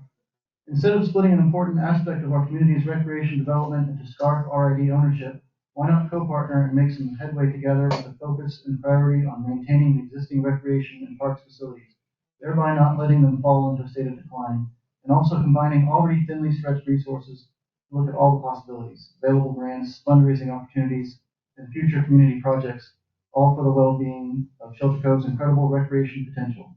Thank you, Pam Brenner. Wonderful. All right, who else we got? I got Arlen in the back. Please keep it brief, sir. Me? Yes. Okay, so I come to all these meetings. I come to more meetings than anybody else here. And I try to tell my opinions, but also as a community as a whole. So there's a few things that I wanted and I recommended, that they don't need the 2 acres, that lot line should be adjusted. And I brought that up numerous times, that you don't need, is a 2 acre lot. You can cut that and then give the rest so it can be used in the future. And then also that it's pickleball. I requested that you guys put some basketball hoops in the extra pickleball court. So there is more options for basketball.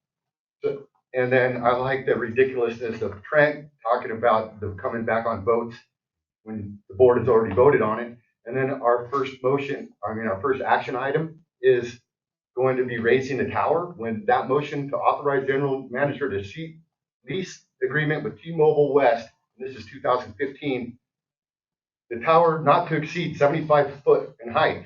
But here we are on an action item on something that the previous board unanimously voted.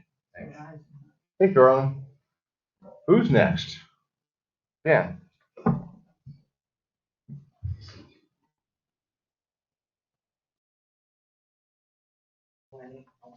Let's go, Janet. Okay, I'm Janet Washad, and the question that I have is with regard to the Parks and Recreation Committee. My understanding that that committee was formed under the Brown Act. If I'm incorrect, please correct me. But the Brown Act is very, very restrictive. My understanding is that if 2 members of that committee speak to each other about an issue, they cannot discuss that issue with any other committee member. And that's why they have to hold public meetings. I came to the town hall, the last town hall they had, and sat for 1 hour and 15 minutes, and it was a meeting between the committee. It was not a town hall. There were no comments, there was no discussion. It was all about what they had decided. And it was obvious that 2 of the members knew exactly what was going on, and 2 of the members knew nothing about what was going on. So my question is, why is an advisory committee formed under the Brown Act and not as an advisory committee where they can freely discuss what they need to discuss and then bring it to the board? They did that for transparency. All discussions happen in an open forum, just like ours. They did it for transparency. It's Right. not transparency when they come to a town hall. Well, the town hall, and then they discuss it in an open forum. That's correct. Yeah. And they have to hold public meetings, correct? Right. Well, last meeting I was there. It was not a town hall meeting. It was a board meeting. It was called a town hall meeting. I understand that, but it was actually a board meeting. It was not a town hall meeting. I use that term all the time, town hall meeting, because town hall is open discussion with the public back and forth. That was a board meeting. I understand that. But thank you. And this gentleman back here was next. The glasses, yes, sir, you.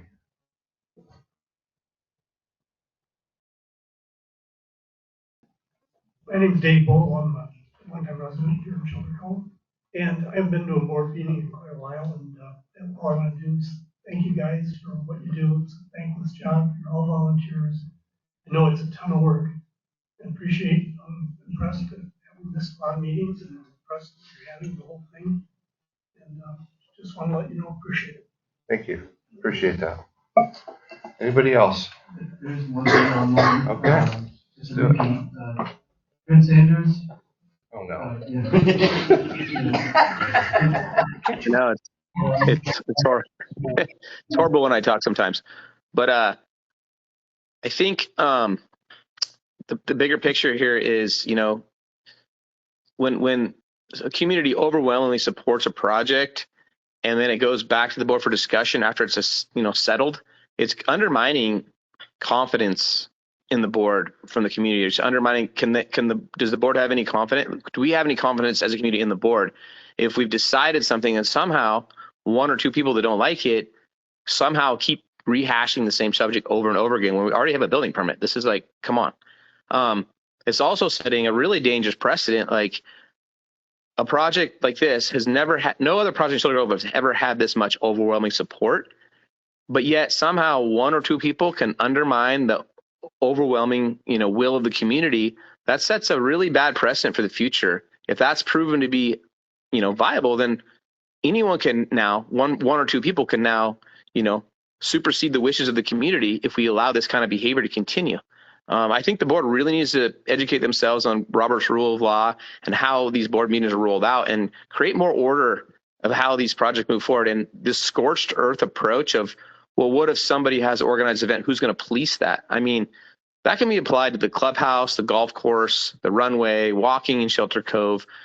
All the D-zone houses on the lower side of on the other side, on the west side of Lower Pacific, are literally out of zoning. They're out of compliance with airport law. So if we want to dig into the weeds and scorched earth everything, it's going to be horrible for the golf course, for the community center, for any future development. So we got to stop this. Well, if I can't get my way, let's just blow it all up. It's not a good look for the Cove, and we got to stop this. If the community wants something, it's up to the community to decide, not 1 or 2 people that don't like it to keep trying to, thwart what the community wants and bring up nonsensical things like, well, what about this law? Like, you have a building permit. Once you have a building permit, that discussion is a longer discussion of how the occupancy density rates are just determined.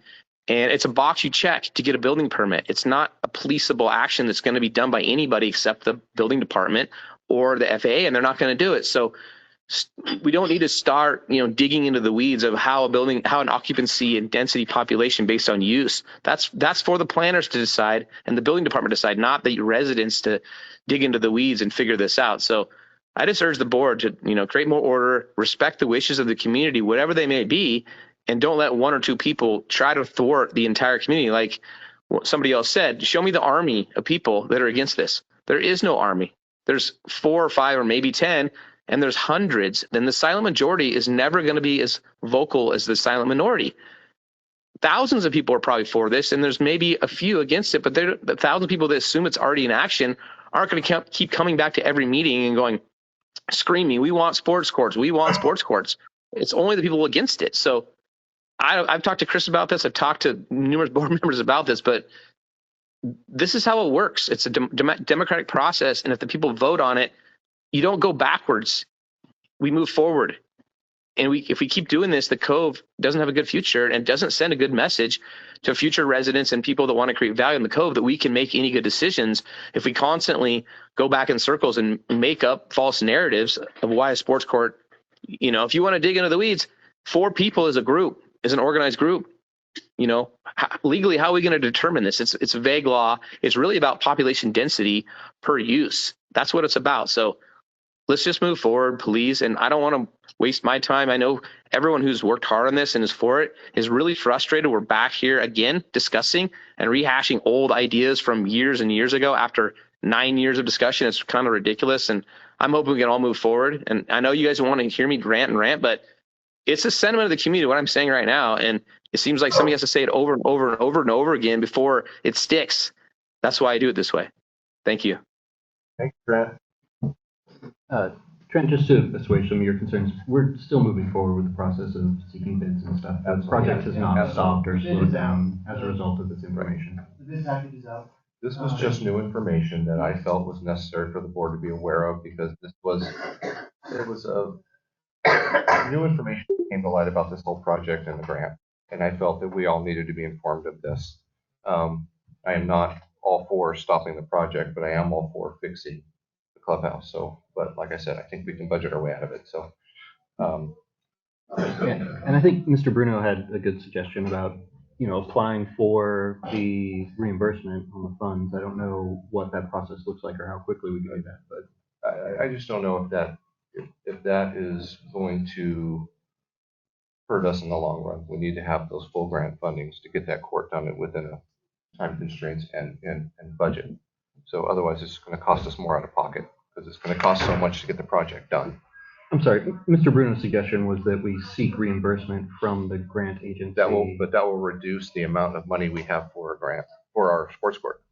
Oh, so the out-of-pocket come out of that fund. Come out of the larger grant availability? Right. Oh, okay. I did not realize that. I see what you're saying. So that way we don't want to do that. Okay. We want the full funding so we know we can get done.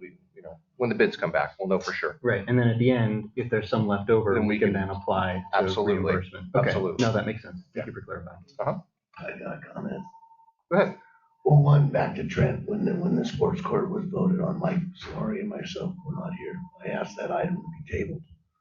Further, back to Trent's comment about it's a majority. Thank God we have 5 members on this board and my vote's worth a 5th.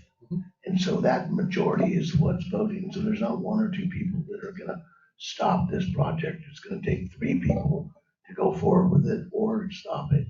I think that one of the other concerning parts about this is that we don't even know what it's gonna cost us yet. So we're kind of premature until we actually have some physical numbers. But I also think that if there's a location that is not impacted by the FAA, it's something that needs to be addressed, where you could still have tournaments, whatever, at the end of the day, it's gonna go through if the majority of these vote, the majority of this board votes for it. That's the democratic process. Thank you. All right, any other public comment on this matter? No? All right. Let's move on to discussion item number 2, Humboldt County correspondence. I doubt he is online. I did receive an email from Lieutenant Joshua McCall with the Humboldt County Sheriff's Office. He said he was unable to attend this meeting due to a work schedule conflict. He said possibly someone might attend in his absence. I don't know if anyone's online in his absence. Is there anyone online in Lieutenant McCall's absence? Humboldt County Sheriff's Office? I didn't think so. Okay, so Then we can move on to correspondence discussion item number 3, review fourth quarter 24-25 fiscal year end financial report. Okay, so I know at the last meeting, Kristen, you had requested profit loss paperwork, so this is kind of all right there. Yeah. I got it would all. like to say I would still like a monthly one. But yes, thank you for remembering So at that. the end of every quarter, I provide a budget report on how we proceeded with our annual budget. Attached for your review is the fourth quarter 2024-25 fiscal year end financial report. So this encompasses the whole last fiscal year, 24-25. Please note that this report is preliminary since the district auditor will still need to make routine adjustments. I know there's a fire call, so we've lost some people. Oh. So I wanted to point out some items of note in this report, as I put out in the report on my agenda item here. Under the income category, there's some of the larger discrepancies from what we originally budgeted, I want to point out. So a new electric customer on Rawhide Court required a significant line extension, which substantially increased the anticipated income for that line item. You can see we figured we were going to get 3,500 and instead we got 16,000. So just some differences there. Fire department responded to numerous extensive calls for mutual aid throughout the state, significantly increasing anticipated income for that line item. I pointed them out in the report. Take a look. The district is still awaiting a significant amount of reimbursement and expense for the USDA Wildfire Defense Grant, as shown in the smaller than anticipated grant income and expense. You can see we had budgeted over $2 million in income, but we only received 500,000. So there's still a lot to collect and spend on that project. Under the expense, the 20,000 budgeted for the fire department as clothing allowance was attributed to FD volunteer pay. So we had nothing in that budget line item, so we moved it over. Past fiscal year auditing is still incomplete, as reflected in the lower than anticipated amount spent on that line item. And we're still in the process of working on with the auditor and the accountant on that one. There were a few extended power outages in the last fiscal year, and so the district spent less than half of what was budgeted on diesel fuel for the generators. It's one of those things you just don't know what it's going to be like. The water main repair on Telegraph Creek Road caused by the county culvert washout resulted in large increases to the water main and water plant maintenance line items. You can see on those numbers. And then community center improvements, as we've been talking about, were largely deferred in the last fiscal year, and so there wasn't much spent on that line item. A revised estimate for the West Tank electric panel upgrade caused this item to be deferred for this fiscal year in the capital project section at the bottom. And the new Altec line truck also was not ready this last fiscal year for any expenditure, as reflected in the zero amount spent for that line item, despite the 120,000 budget. A lack of available staff time for coordination meant fewer funds spent on the GIS project that we're trying to go into our system too. So to sum up, if you look at the bottom line, the anticipated budget shortfall, and here I can actually share my screen.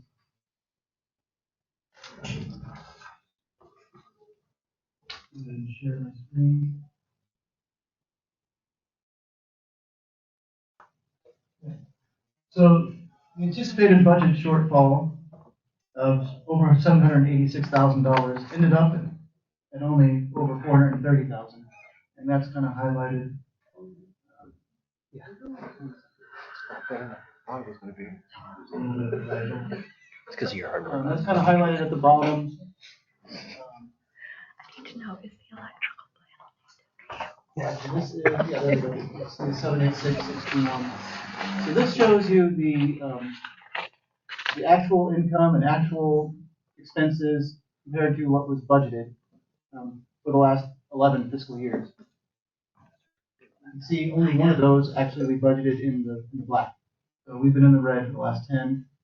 And however, if you look at the actual expense difference, we're not spending as much as what we're saying we're budgeting. So, and that's a lot of the reason is because it's deferred costs.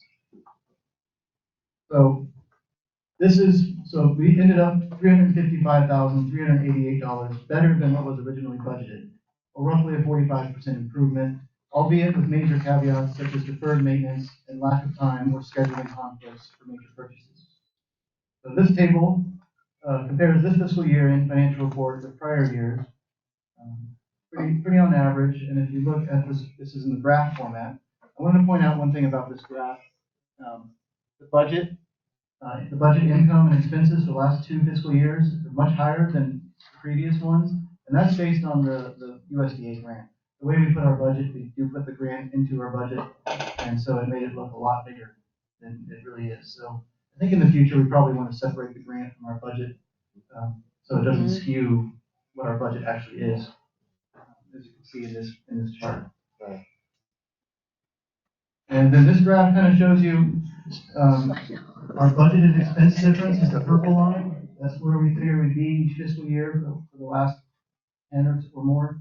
And the green line is where we actually ended up. So we're usually a little bit better than we think we're going to be, except for that 1 year in 22, 23, when we did below what we thought we were going to spend. We spent more that year. So this is just kind of graph format of our budgets and what they look like throughout the last 10 fiscal years. Also, as written in the district reserve policy, compliance with the reserve policy will be reported to the district board of directors as part of each fiscal year-end financial report. Currently, the reserve policy states that a 12-month reserve is required, but keep in mind that the board is currently working on revising that level to 6 months. That's an action item in this board meeting. So to provide this graph, these are our reserves comparing where we were at the beginning of the fiscal year and where we were at the end of the last fiscal year. You can see in the unrestricted general funds, we actually increased a little bit on the fire department, but we were down about just over 50,000 in the admin, parks and recreation departments. And restricted enterprise funds, which are just utilities, you can see we were way down, over 450,000. Other funds, the SEP pension fund, that's only for pension costs. And then, so you can see the totals. Just over 2.7 million in reserves at the beginning of the fiscal year, 2.3 million at the end, or a drop of 450,000. And if you compare that to our actual total expense for the fiscal year, that translates to 65% at the beginning, 40% at the end, or translated into months, which is how our reserve policy is worded. Roughly 8 months of reserves at the beginning and about 5 months of reserves at the end. I also included some graphs on that for aesthetic. This is basically what's in the former chart. So, the level of reserves dropped during the fiscal year from a level of roughly 8 months to 5 months. This was primarily due to the one-time purchase of the new ambulance at just over $312,000, which borrowed funds from the Special Utilities Tax Capital Improvement Fund. This expenditure will be reimbursed from fire tax funds over time. So that's the large component of the 450,000 decrease in that in the enterprise funds. So the recommendation here is to review the fourth quarter report, and I'm happy to answer any questions if you have them. Okay. Whoop. Anybody got any questions for Chris on the budget? Huh? Well, hold on. No, we haven't done public comment.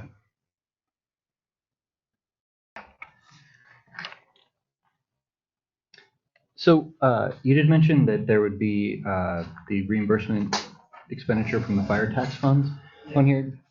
What does that look like? How long is that going to take? When should we see that realized? I know that that's a concern, as we've talked about with this other tax, when we borrow from that money to go to another department. For this one specifically, what does that reimbursement look like at the timeline? And going forward, what is the general effort there? What's the plan there? Where can the public see where that kind of thing happens?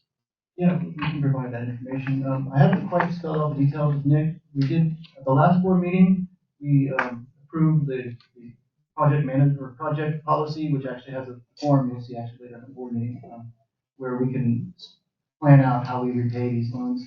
I can provide the details on the airport slurry project that was paid back via grant in one lump sum when we received grant funds. In this case, for the ambulance, the fire tax comes in twice a year, and so we'll have to come up with a schedule.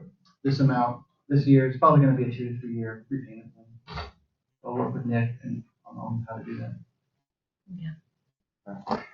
And so then going forward, based on the documentation that we have, that ordinance that we worked on to refine, or those procedures that we're refining, the public will have access to that information as far as when that tax will be repaid and what that will look like. Yes. Okay. Is that something, do you think that we're going to be having up on the website or?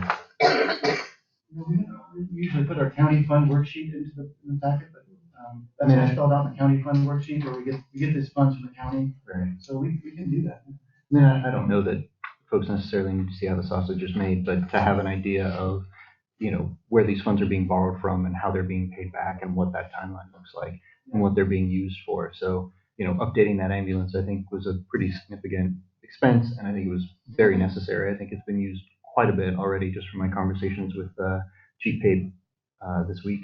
And yeah, I was going to say, I think, in fact, it's probably being used right now. And for, at least, I think he was telling me 3 board members, wives have already used it or spouses have already used it. But anyway, so yeah, but the point is if they're looking for increased transparency, if there are concerns for how RID is using funds and borrowing funds from other places, I think to have a place for the public to be able to see what we're doing and how those funds are being borrowed and what the repayment plan is and what the status of that, I think would be valuable. If that's something that we can put online or, because I know that it'll be in the budget, I imagine. Yes. Okay. And those things come up in regular meetings. If people come to regular meetings. They do, absolutely. And so just, to make sure that we're transparent on that to folks. Yeah, that purchase happened, I think it was June 27th, like 3 days before the end of the fiscal year. So it was kind of, and then we hadn't quite approved the policy on the large project policy with the form that kind of spells out how we do that. It's kind of my bad. So. And the price skyrocketed right after we paid for it. So we got really lucky. Yeah. But yeah, moving forward, we're definitely going to have transparency records, documents. I still think the most concerning aspect is how far we're running in the red. It is. That's something we have to work on. All right, so let's keep the ball rolling here. Are we done with questions from the board? Yes? All right, move to public comments on the budget. Yes, sir. Aren't you the tax guy? I am. Okay. Just curious. Wes answered pretty much a lot of the portion of the question I had or concern, which it is transparency, how all the grants and funding is being used and borrowing money and all that. Right. That matters, at least to me. That matters. But the following question would be, what type of entity are you guys operating on? Entity? Yeah, legal entity. So it's kind of a weird thing. In the 60s, for about 5 minutes, California allowed for the creation of resort improvement districts as a type of community service district. Yes. Or is there any legal, entity tied to that title? Well, yes, as a community service district, we're a resort improvement district. I think there's one other one in South Lake Tahoe. I don't think there are any others that are still existing. I think initially like 4 or 5 were created, but I think there's only 2 remaining. Right. So it's a type of community, right? Well, in all of California. Well, yeah, no, but the whole country is this is a anomaly. Very unique, yes. Right. And so, we're not, a corporation or LLC, any of that kind of thing, or not an incorporated city. We're a resort improvement district. Right. And you guys are tied into the county, correct? Yes. So it's like a community service district that you would see in other places. So kind of like a fire department, so some sort of. Well, very utility company. Yeah. We have a fire department. We do have a fire department. So it's kind of an amalgam of things, right? So we are a utility. We do manage the utilities. We manage the fire. We manage, obviously, the other facilities. So, yeah, sports and recreation. And so it's. So your legal bounds are beyond utility. Absolutely. Gotcha. Absolutely. Yeah. So I'm new here, 4 years here, so this is great information. Yeah. So absolutely, yeah. That's why we got suckered into being on the board.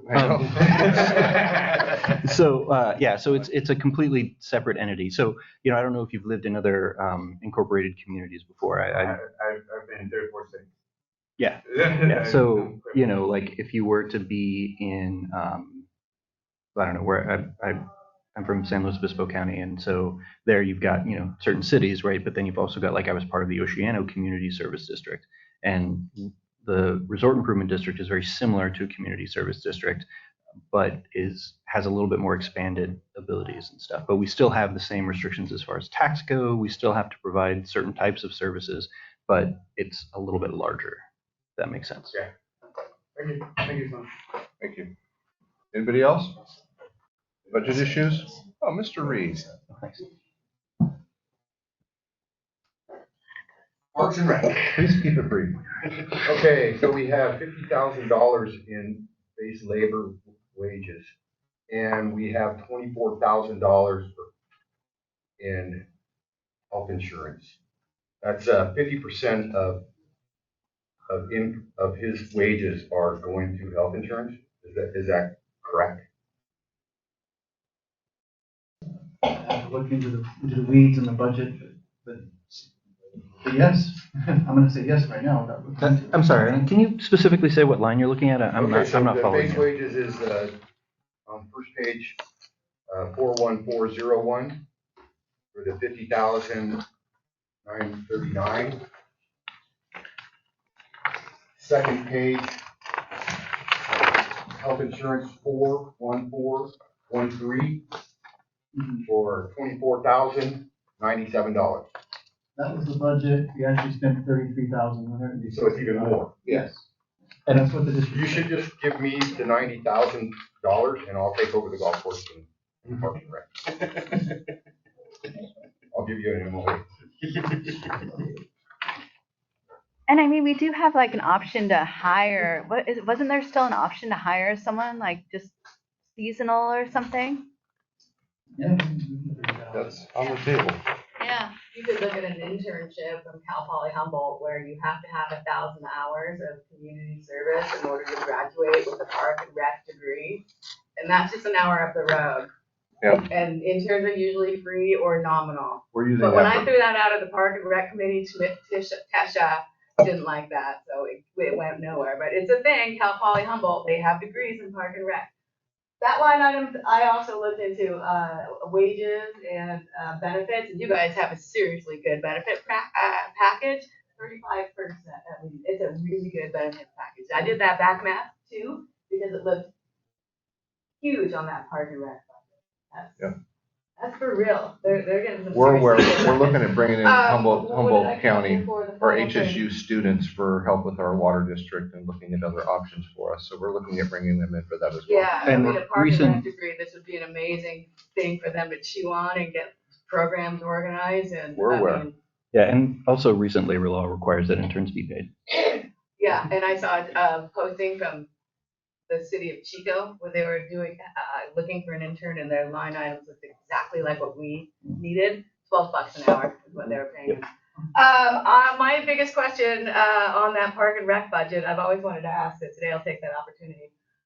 Down on the expenses line at the very bottom, are we repaying an airport grant for $17K a year out of the park and rec budget? I've just always wondered what that was. Thank you. Thank you, Wendy. That was for the Which is taxiway, the right? very bottom. It's the payback for the taxiway? Yeah, for the slurry seal. Yeah. So wait, where are we looking? Like third line at the bottom under expenses. I'm shooting from memory. It's, yeah, I mean, I love that. I think maybe we're taking the current fiscal year budget, not this. Yeah, it was Okay, the so that was 25. actually a typo in the budget. That 17K was left over of our in-kind commitment for the sports courts. It wasn't supposed to be in the airport line item. So it's supposed to be line item, but it's just supposed to be called something else? It was misattributed in the budget. We caught it and fixed that. Oh. Yeah, it's actually 17K going into the sports court in-kind number, which was, it's in the 9,000s, 92015. So there is no airport repair for 17K coming off of. No. Park and Rec. Okay. All right, anybody else? Yes, sir, come on up. Just one little question. Thank you. Is there a capital outlay schedule for the next 5 years, 10 years? You guys have that? No, we don't really have that. We need to work on that. Okay. Thank you. Anybody else? No, with that being said, we will move on. Are we still doing a Park and Rec Committee report? I assume you talked about stuff besides. I did. Okay. I mean, you guys have it in your little packet, but Right. I can read it if It's up to you. You're the chair. Why not? Why not? Okay, so we had our first town hall, where we actually met with our subcommittee, so we did have a few things that we are going to kind of put on the hierarchy of what we're going to be exploring. We met with the grant communication and open that kind of boiled once again. Golf course, so beautification, we're looking at exploring partnerships with Friends of the Lost Coast to plant native drought tolerant species. Maintenance capacity, looking at golf maintenance training for an RID staff member. Course review, check tee boxes for needed repairs and upgrades. User walkthrough, arrange a walk of the course with an experienced golfer to gather feedback. I would love volunteers for that. Revenue add-ons, follow up with a vending machine vendor. So I am looking, and there's one vending machine vendor that can come out here, and that vending machine can serve not only as a kiosk, but also for things like golf balls, tees, even maybe renting clubs. We could have a digital locker that could bring in some more revenue for a rig. Community center, so we met with Atlas, and we went through the structural status of the community center. From what we've heard, it's dilapidated. There's a whole bunch of rumors about the structural soundness of the building. That is false. The building is sound and far from tear down. It can be made watertight with targeted work. Regulatory and occupancy, grandfathered, no FAA issues with the remodel. So we thought that maybe we want to be within FAA regulations if we remodel the inside. That is false. That is grandfathered in. The only regulation, of course, is that we cannot build upward. We can renovate the inside, but can't build up. Consider requesting a time of day variance to increase evening occupancy above the 65, which we found in a set of plans from 97 to meet program needs. Programmatic expansion, potential to add on to the library and playground while keeping the storage. Accessibility, ADA compliance is achievable upstairs and downstairs. Kitchen, there are very small upgrades that we could actually do to make that kitchen an actual commercial kitchen. Next steps. So we're awaiting some bids from Atlas. We're going to identify additional grants that are also evacuation center focused, because we do serve all of Soham in case of a fire. Everyone will be coming here, so parking and things like that are important. Begin identifying and preparing for specific grants for a new location. That was again part of our discussion.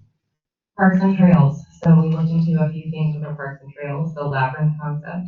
Right now, kind of the mulch and everything is kind of getting all mixed together. So we looked at a couple of different options. A tamped gravel base, cookie wrap out of wood, a wood stuff trail, pavers instead of wood chips, drought tolerant planting, succulents, lavender, creeping thyme. Those are all things we could do to kind of beautify the labyrinth a little bit more. Little black sands, we wanted to see some contractor bids to make that trail down there and parking a little bit more safe and stable. In our agency, I am scheduling a meeting to meet with somebody at BLM to see how we can strategically work together with the Parks and Rec. And then funding for Parks and Trails, we're going to look into conservation grants. And that's all I have for you. Thank you, Laura. You're welcome. Any questions? I do, Laura. So this labyrinth concept, this is the same labyrinth that Yes. was already, okay, this isn't a second one. Yeah. Okay, great. Yeah. Yeah, okay. I was like, No, there's so much they're fun, but that might be a little excessive. Yeah. Okay, cool. And so you're just talking about changing up instead that of the material. loose rock Right, and the okay. loose, labyrinth is kind of getting lost. We're Yeah. thinking like what we do that would be more permanent. Maybe look more like a labyrinth. Yeah. Has Scarf been consulted? Yeah. So I talked to Denise a little bit. I'm gonna reach out to Scarf about it. These are brand new concepts that were brought up the last meeting. So. Okay. Thank you. You're welcome. Yeah, thank you. All right. So Mike, before we go on, I want to address something that Jason Andrews said. Chris, I think it's really important on that 5-year capital, and I think it would also help with us informing the community as far as the tax. We definitely have projects that we know about, but as far as like a plan, we don't have that. So it usually comes up during the budgeting process. Oh, we need to get that. We need to get that. Yeah.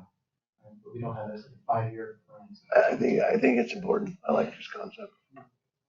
Okay. So we are done with correspondence discussion items. I don't know why I have trouble with that word. So we will move on to the consent calendar. Now this is an easy one. Does anyone have anything on the consent calendar they want pulled to discuss at a later time? Any of the board members?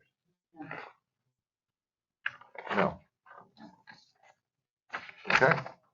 Any public comment on the consent calendar? don't think we need to do that, but anyway. All right, let's move on. Do we want to get a motion going to approve the minutes and the bills?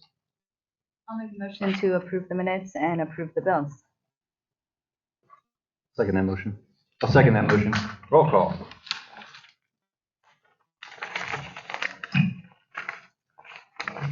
Mike Solari, Aye. Kristen Sanders, Aye. Session Shane, absent. Jeff Hilgren, Aye. Beth Valentine. Aye. Aye. Motion carried. It takes a minute. All right, moving on. Board member staff reports. I don't have any. I've been very busy. Very busy. But we'll move down the line here. Wes? Yeah. Hello.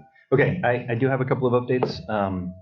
I was able to work with Chris to get, I guess that was this one, to get the request for bids put together and reorganized a little bit, I think, in a way that makes a little bit more sense for what we have planned going forward with the sports court. I was also able to meet with some folks at KMUD in talking about doing a radio show. The fifth Friday is something that happens 3 times a year. And we will likely have an engineer, but we are going to need to go in for some training at some point. And so I need to reach out and figure that out. So ideally, it would be both of us that were to go. Jeff, assuming that you and I are the ones who are going to do the show. Would like to take that under. I mean, whatever works. I'd be happy to spend the time with both of you, so, or either of you. So, yeah, so that's kind of the update there. So I've got another contact I need to reach out in order to get that going. But hopefully the plan would be to meet and probably discuss the tax issue coming up next month. I think it's important. Yeah. I agree. Yeah. I'll try to put together that list of talking points we've been talking about for you guys. That's why I'm not going to fight and push you on. Okay. Tristan, you got anything? I mean, I don't really have anything to report except, talking to the community. But other than that, no. I started my ethics training, so there's that. I know, watch out, sweetie. I'll say that, as with Mike Solari, we went to the Park and Recs committee to see what that was all about. And so I think that's the big one. I'm hearing a lot from the community, and other than that, that's all I got. Okay. Chris, you're up. Okay, so under general manager's activities last month of August, lots of correspondence with the county administrator of the Lot W3 well grant funded project. Submitted a progress report, and we were graciously informed by the county administrator of that grant that this project may have extra funding available. And I wrote in here that they'll get back to us on that, but it looks like they've already gotten back to us. It looks like we're going to be able to add $30,000 to that grant. So of unused funds from other projects in the grant. So that's really good for us. Staff completed well construction before the deadline, which is the end of this month. There's a picture of the completed well. The next steps are flushing and sampling. So that's actually what was happening yesterday. If anyone sees water running down the road, we have to flush that well. It's a brand new well, and then do some sampling and put it online. It's a cute little tiny house. It is. I was wondering if they could help. I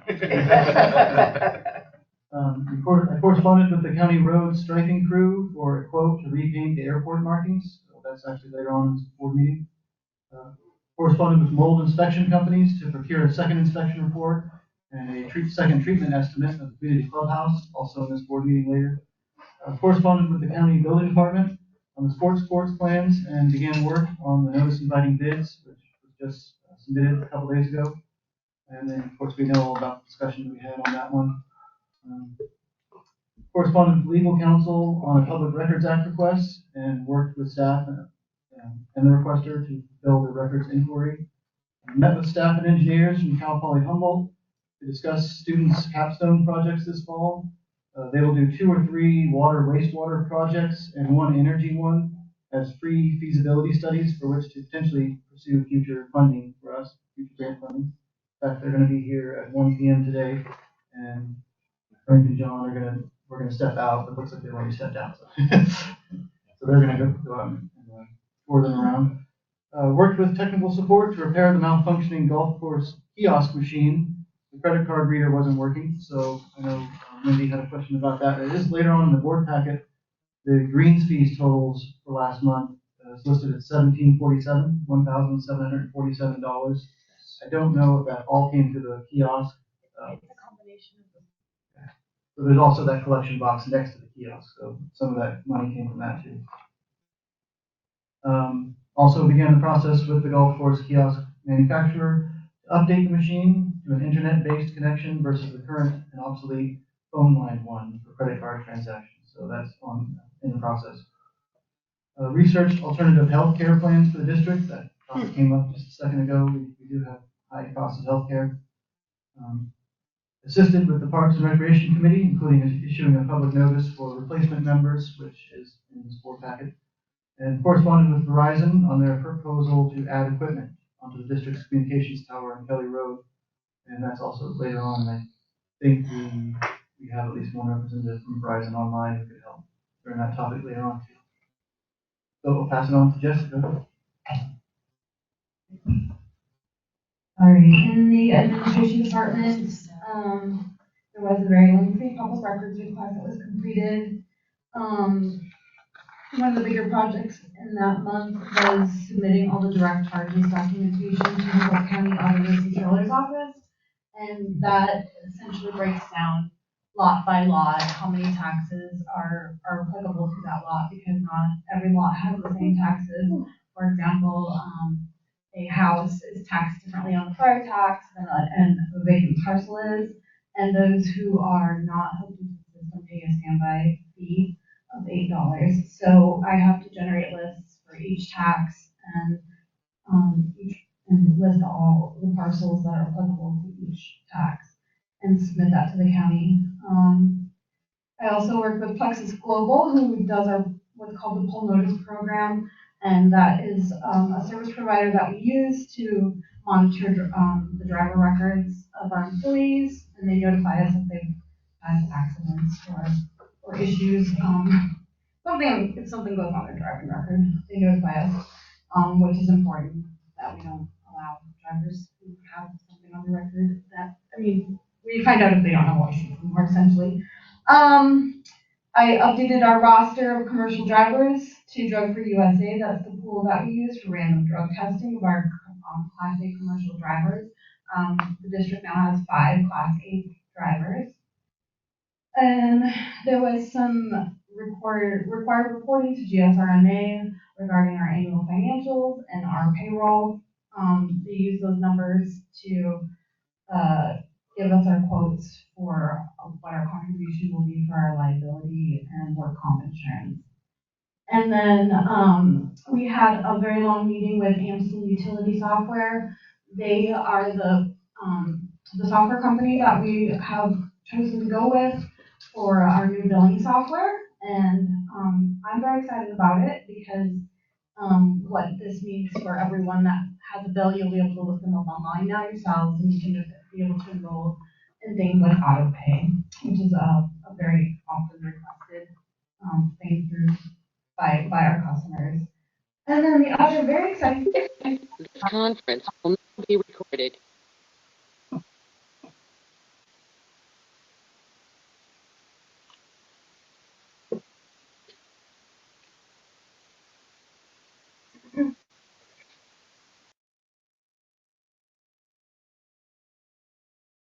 And then the biggest project, or the most exciting project for me, was a complete reorganization of our document library, which is in that room. There's a little picture of all the files that we pulled out in there. It was huge. It was amazing how much stuff was shoved in that little room, and now it's organized much better. I have a couple of questions for you, Jessica. So are you digitizing those files, those documents? Is that part of the process? Yeah, we're working on some of them, and I also do want to maybe revamp our record retention policy that has a more clear. To me, it's not very clear on how what records have to be retained and how. It's a little hard to read, and I've researched with some other districts and read their policies, and they have very nice tables, and I would like to convert ours more to a table format. Because it's hard for me to go in there and understand it, so I have to do research on every item before we can figure out what has to stay as paper and what we can digitize and keep. Right. Okay.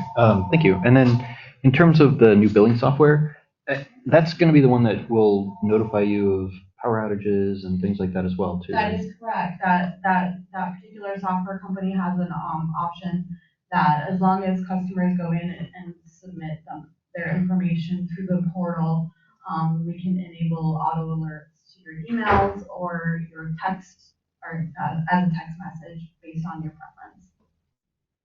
Okay, great. So that would be a way for RID to contact more immediate. We can set out outage notices if we're aware of them. Like if we have a scheduled power outage, we can alert you we will be able to alert you via email or text. And would that also be used for other safety type things? I mean, I know obviously we have sirens and things like that, and we feel earthquakes, but Boil water notice? I think boil water has way more specific regulations tied to it, but yeah, we haven't thought through all the process, all the things that we can possibly use it for. But I mean, the options are unlimited, I suppose, on what kind of alerts we can choose to send out. Okay. Late, your bill is due. Yeah. Okay, great. Thank you. When do we anticipate that? January, maybe? Yeah. Currently, the plan is for them to come out in December. They will keep us updated. We have another a meeting in mid-November to look for any bugs and check that out, and then their goal is to finalize it and come out and train us the week before Christmas. Chris, did you want to do the other ones? Yeah. Got some staff out today. In the water wastewater department, actually right now, Travis, superintendent, is in training for his next certification, wastewater grade 3. Frank is lone operator on duty right now, so he's out there. Plus doing fire department tasks, I'm sure. Right. So I'll cover for water wastewater. As you see in the packet here, they tested W1 well, so there are actually 2 wells on the property where we have the new well. The W1 well is a smaller well. They flushed that, tested the pump rate and SCADA controls. And side note, our SCADA tech support is coming October 1st, scheduled. So hopefully those guys get a lot of relief. He's scheduled to be here for about a month, and then hopefully our SCADA system gets back into action. So they pulled the W3 well for installation of new pressure transducer. They installed the pressure transducer in the new well, all the components for it, put in the piping and tied it into the distribution system. They began the construction on the W2 well house, which is the other well on Humboldt Road there. And there was a water main break on Neptune steelhead they repaired. They maintained the water treatment plant, various components there, and on the wastewater treatment plant.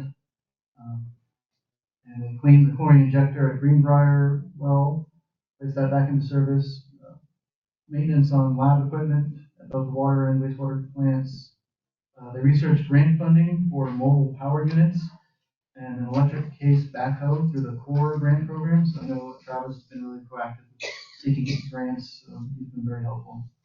They had underground service alert tickets to perform. So yeah, anytime you're going to dig in near the road or your property, it's best to do USA Dig. It's free in case you so you don't dig into anything you don't want to dig into. They cleaned the headworks of the wastewater plant, weed abatement. They use a vinegar solution for that around the wastewater plant. Hauled biosolids to Fortuna, calibrated the turbidimeters. Kind of run down what they did here. A lot of maintenance, operations and maintenance basically, and reporting to the state. And then we have some training going on too, like as we see in the absence today. So that's in the water, wastewater. And power generation, John's out right now too. So they really assisted with the construction of a new well. They were very helpful. You can see the picture with their equipment. They also disconnected a panel on North Pacific for upgrading. A lot of the time, the electric panels have to be replaced due to corrosion, age. They took the bucket truck to Eureka for repair, replaced the water pump on the generator 2 radiator, and then in Parks and Rec, there was a lot of dirt moved around the pole yard. That dirt was from the Telegraph Creek Road project. We do have a plan for a lot of, you may see some riprap and dirt piles on Shelter Cove Road near the fitness trail. We plan on moving that into the fitness trail where there's a washout that's exposed one of our sewer mains there. So we plan to kind of build kind of a riprap wall. That is no longer county road, so we have to maintain that. That concrete that's there, or are you guys gonna get that hauled out? We're gonna put it into the washout, hole? yeah. Oh. Firm out the bank there. Yeah, okay. A lot of community center airport mowing and maintenance. Showed a picture here before and after. With help from the CAL FIRE inmate crews, we really knocked down the weeds and the airstrip. It looks really good. And then administration office records room prepped and painted. The crew also helped paint in the room there. So yeah. That sums up the staff report. Any other questions? Questions, anybody? No? Us? No? Okay. All right. You do? Public comment. Come on up to the podium, sir. No, I just want to ask what the volume is of those wells, the new wells. The newest well we put in is 80 gallons per minute. Yeah. Pretty good. Yeah. Okay. That's going to support which holding tank? It'll go directly into Jerry Tank on Willow Glen Road, but the way our system is designed, we can either pump up from there or drop down to all the other tanks for pressure reducing valves. So the water can be anywhere down, all the way down to here. Anybody else? Questions? Is there gonna be a fire department report? I know Nick's not here, but is there anything, like how many calls or anything He like has a that? brief one in here. Yes. Sorry, I don't have my packet. He does have a report here. I can try to synopsize this. Monthly summary says that in August, the Shelter Cove Fire Department demonstrated its continued ability to provide both local emergency response and statewide mutual aid support. The Shelter Cove Fire Department deployed an engine and strike team leader to the Gifford Fire outside of San Luis Obispo for a 14-day assignment. These strike team deployments bring in vital funding to supplement our limited tax base and provide invaluable training opportunities for our firefighters on large-scale incidents not possible in Shelter Cove. On the Gifford Fire alone, SCFD was reimbursed almost $83,000 for staffing and $45,000 for the use of our engine. Wow. And Nice. resulting in a total reimbursement of just over $127,000. Locally, SCFD responded to a significant incident involving an airplane crash that tragically resulted in one fatality and one rescue successfully performed by the Shelter Cove Fire Department Ocean Rescue Team. This incident highlighted the department's ability to work within a dynamic, multi-agency rescue operation while delivering life-saving service to our community. I want to note too that a lot of our fire department staff were out on one of those deployments when that airplane crash happened. So even though we're helping out the rest of the state, we're still able to maintain what we have to do here. On the grant front, SCFD advanced the Community Wildfire Defense Grant. You heard that earlier. We're going into the vacant lot portion now. And we're continuing progress toward closing out the CAL FIRE Prevention Grant, which was the roadside clearing grant all the way to Redway. And then the list of the incidents are listed here. 20. There were 20 incidents in August, mostly medical. And then I'm not going to run down the 25, 26 projects. These have all been kind of covered before. No updates on the fleet. So, any other questions? Did you want to see the incident specifically? No, I just was wanting to kind of get a feel for Mostly medical. what they've been doing this. One structure fire. But Yeah, I mean, if you'd like to take a look. Great. Fine. Yeah, the fire department will help you with your smoke detectors too, I know. And anytime you smell gas or see smoke, definitely call 911. When you say they help with your detector, does that mean they buy a new one? No, I don't think so. I don't know. Actually, But they'll put the battery in if it's on a ladder for all of our seniors. They'll come out and do that. Your battery in? Your battery, yeah. Yeah, not just free batteries. Unless you want to donate some, to, keep them in their truck. not just the seniors, also for those of us that don't have ladders tall enough to reach them. Oh, well, that's true too. Yeah. Okay, with that being said, we can move on. Action items. Deep breath. Action item number 1. Can you guys hear me? Consider request from Verizon to add a 20-foot extension to the communications tower on Kelly Road. Yes, so this is the second time we've been discussing this topic. Last board meeting, this was the first brought up. And the request is from Verizon to add cell phone related equipment to the district's communications tower on Kelly Road. This proposal would increase coverage in the local area for Verizon customers. It would also add revenue in the form of a new lease for the district. As a reference, the district currently leases space on the tower to US Cellular for around $2,400 per month and to T-Mobile for around $1,400 per month, plus electricity charges. I don't know the difference, why there's a difference there, other than maybe different space used or equipment used on that tower. But relatively similar. Staff will work with legal counsel to draft a lease with Verizon that's fair and consistent with the other tenants on the tower, contingent upon board approval of Verizon's request. So Verizon's proposal includes a 20-foot extension to the existing 75-foot tower. As previously discussed, the RID board unanimously approved a similar proposal by T-Mobile in July 2015, with the caveat that the tower remained at 75 feet in height. And I attached the minutes again for your reference from that meeting. This current proposal by Verizon would counteract that prior motion by the board. Attached are photo simulations provided by Verizon of how the tower extension would appear, comparing the existing tower with the proposed increase in height. I know these were in the last board pack also. And also attached is Verizon's coverage objective documents, highlighting their existing and proposed areas of coverage for both 4G and 5G networks. Since the previous meeting, Verizon has also studied proposed alternative locations for their equipment, and I attached a Google Earth image of those locations and an Excel spreadsheet detailing Verizon's determinations for those alternative sites. And you can see here, they basically said all of those sites would not work. They're rejected. There was one. One is the tower. Yeah. Oh, that is, okay. That is a different tower, yeah. Verizon also conducted an acoustic analysis for the proposed tower extension.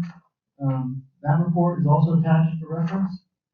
As relayed to me by the Verizon representative in an email, the report concludes that the facility as proposed will operate well within the county's noise standards. I didn't go through this report in detail. It's pretty extensive. But I know that the Verizon is working with the county on that aspect. So staff recommends that the board rescind the prior motion limiting the tower height to 75 feet and grant Verizon's request to add a 20-foot extension to the tower on Kelly Road for the following reasons. Verizon will begin an annual lease with the district, which will add revenue plus monthly electricity charges. And there's already a much taller tower on the same property for the U.S. Coast Guard. And increased coverage will increase safety by better enabling emergency 911 calls. I think there was an example of the last meeting where someone had to drive up here during an emergency because they did not have coverage. So financial impact, potential annual lease revenue from Verizon, and the recommendation is to approve request from Verizon to add a 20-foot extension to the communications tower on Kelly Road. And I know that there is at least one representative from Verizon online, Matthew Moore, and Paul B. I can't remember your last name.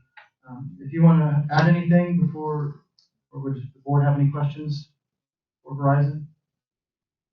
I don't. Okay. I do. Yes. I would like to know if they will put a tower down below by hole number 5 by the water treatment plant. There's already a tower there. Would that increase the coverage as far as for emergency calls? Because I hear that the void is down below. Would there still be enough coverage for emergency calls? And then the other question would be, if we were to let them have their own tower in front of the other two towers, and they were to make it like a tree, then it would beautify that whole area and we would not see the other existing two towers. I know I can answer that first question. They did study, that is the first alternative, the Lower Pacific facility, and that was rejected. Located in low elevation and will not cover the east side of the objective. And if you look at their coverage objectives, very difficult to tell on paper, but I mean, it's not exactly every single section of Shelter Cove, but it is a much larger section than currently exists. Do we know how far coverage would go out into the ocean for our fishermen? That's a good point. I don't know. I don't know that in distance. Maybe we can ask that of those guys when they come online. So kind of with, kind of along those lines of the coverage, I saw that the John water tank location was rejected because it did not get the proper coverage to kind of, if I understood the graph correctly, to the north end. And was it the location blocked by terrain towards the east side and terrain shadowing the shoreline? Just having an understanding of the topography and looking at the map, because I live underneath that tower, I don't think that the Kelly Road water tank would really cover that much more than what the John water tank location would, because you're running into the same topographical issues to the north and the east that you would from the John water tank. So what about that Kelly Road water tank fixes that problem that they said was with the John water tank? Well, that would have to be a question for them on their analysis. Okay. I also received a message from Travis saying that there are mobile power units, MPUs, available, and that there are some grants available for those if they decide that there's a location such as on top of Queens Peak for getting power. So we wouldn't actually have to run power there. But that would also reduce the revenue that we would receive because they wouldn't be charging power for it. But just as an FYI, that is an option outside of our current power grid structure. Speaking of revenue, instead of doing comps for what we're charging other companies, can we reach out to other landowners that are leasing out space for a tower to see what kind of revenue they're getting? Because I think we're really selling ourselves short here with the revenue we're already receiving from these other cell phone companies. Maybe we can just look at some comps and see if we're in the ballpark. Okay. Yeah, just an idea. Yeah, I know they have contracts, yeah. Multi-year contracts with those leases. So right. Certainly when the lease is up. Right, and then we can get our numbers up a little bit for them. I have to also say that, again, it's hard for me to go against a board that gave the caveat that they would not go over that 75 feet. And now all of a sudden we want to resend it for money. We already gave assurances to past property owners that we would not want to do that to them. So I think that's why I would suggest that they build their own tower at that 75-foot height to make it look like a tree, so it hides the Coast Guard Cat Tower and the existing tower. And I didn't see that as an option or an alternative on this proposed plan from them. So I think that we still need more information. I'm an advocate for previous board's decisions, like yourself. But when I asked the board member who made that decision, and he went, so I called another board member who made that decision, and it was like, well, we really didn't think about it. We just threw a number out there. So it wasn't a well thought out process that they went through to achieve that number. I'm a little disappointed in the answer. I was hoping to find a little bit more researched answer for that 75 feet. So I'm on the fence about this one. I think the public safety aspect of this, I think, outweighs just overturning a previous board's decision to cap a tower at 75 feet. I just don't know. Just the public safety aspect of it is huge. So someone can call 911 anywhere in the cove is a lot. It's very important to a lot of people. Yeah, I agree. And that's kind of why I have that concern about if you have problems with that coverage to the east from the John water tank. I mean, I can't see the Kelly water tank location not having those same problems. Yeah. And so if they can clarify that and how they're able to get over those ridges to get to the Lost Coast Trail, that would be great. Right. And again, like I said, I think to benefit the whole community and go for beautification at the same time. If they built their own tower, we could achieve a beautification and benefit the whole cove at the same time. Yeah, my stance has changed a little bit too after. Oh, okay.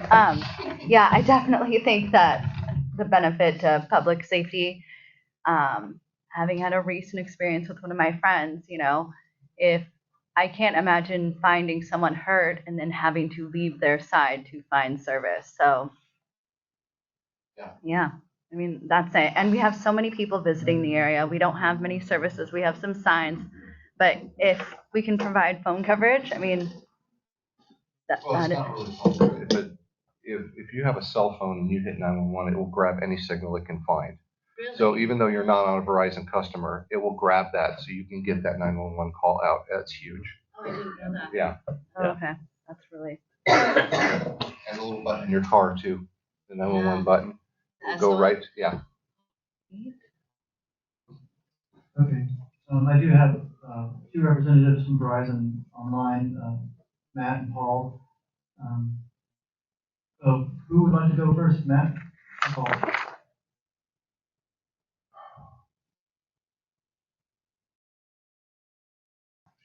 Hey, Matt, can you hear me? This is Paul. I can go first on terms of the alternative sites and kind of the justification here on that, if you don't mind. Yes, please. Okay. Yeah. Thank you, everyone. Thank you for the comments and the questions here on kind of the Verizon proposal. As discussed, we discussed with our Verizon RF engineer about kind of the alternative sites that you asked us to look at from the last meeting. I can go through the three that were mentioned, which were the Kelly Road water tank, the John water tank, and the water treatment one, which is labeled as Lower Pacific Facility on that Excel sheet.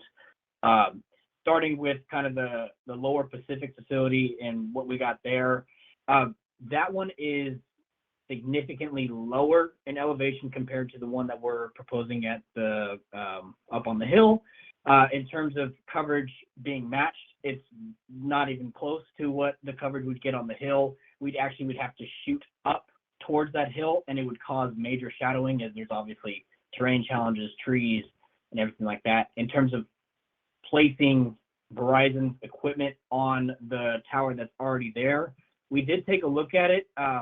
While it is a tower, it's not necessarily a wireless site tower. It looks more like a radio or microwave tower that holds one or two pieces of equipment. Usually these wireless sites, as you can see on the current tower that we're looking to extend, has about 6 to 9 different antennas, which can vary in size and obviously the frequency there. If Verizon were to place antennas at that water treatment plant tower, we would have to outright just replace that tower. I could just tell from kind of just our evaluation and the amount of equipment that we're looking to put up there, that tower would not pass structurals. So we would have to redo that entire tower, or just place a new one. And by doing that, we'd actually have to increase the height there. So while it looks, I think, about 40 feet, we'd have to either double it or go even higher to just somewhat get close to a fraction of the coverage that we're looking to provide here in the area. With also the height of that being increased, I know there's residences nearby, and it seems like it's the most west property, and it's kind of the view of the ocean. I don't think, if we're talking about beautification and kind of sight lines and, preserving the beauty of the area, I don't know necessarily putting an 80-foot tower that has more equipment on there and in the sight line of one of the most beautiful places in the world is necessarily going to benefit that objective there.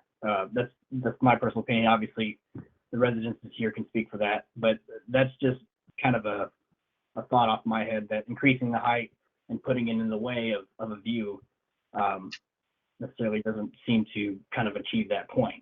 Moving on to the Kelly, so I'll talk on the Kelly Road water tank and the John water tank as one site, and because they both have the same issues.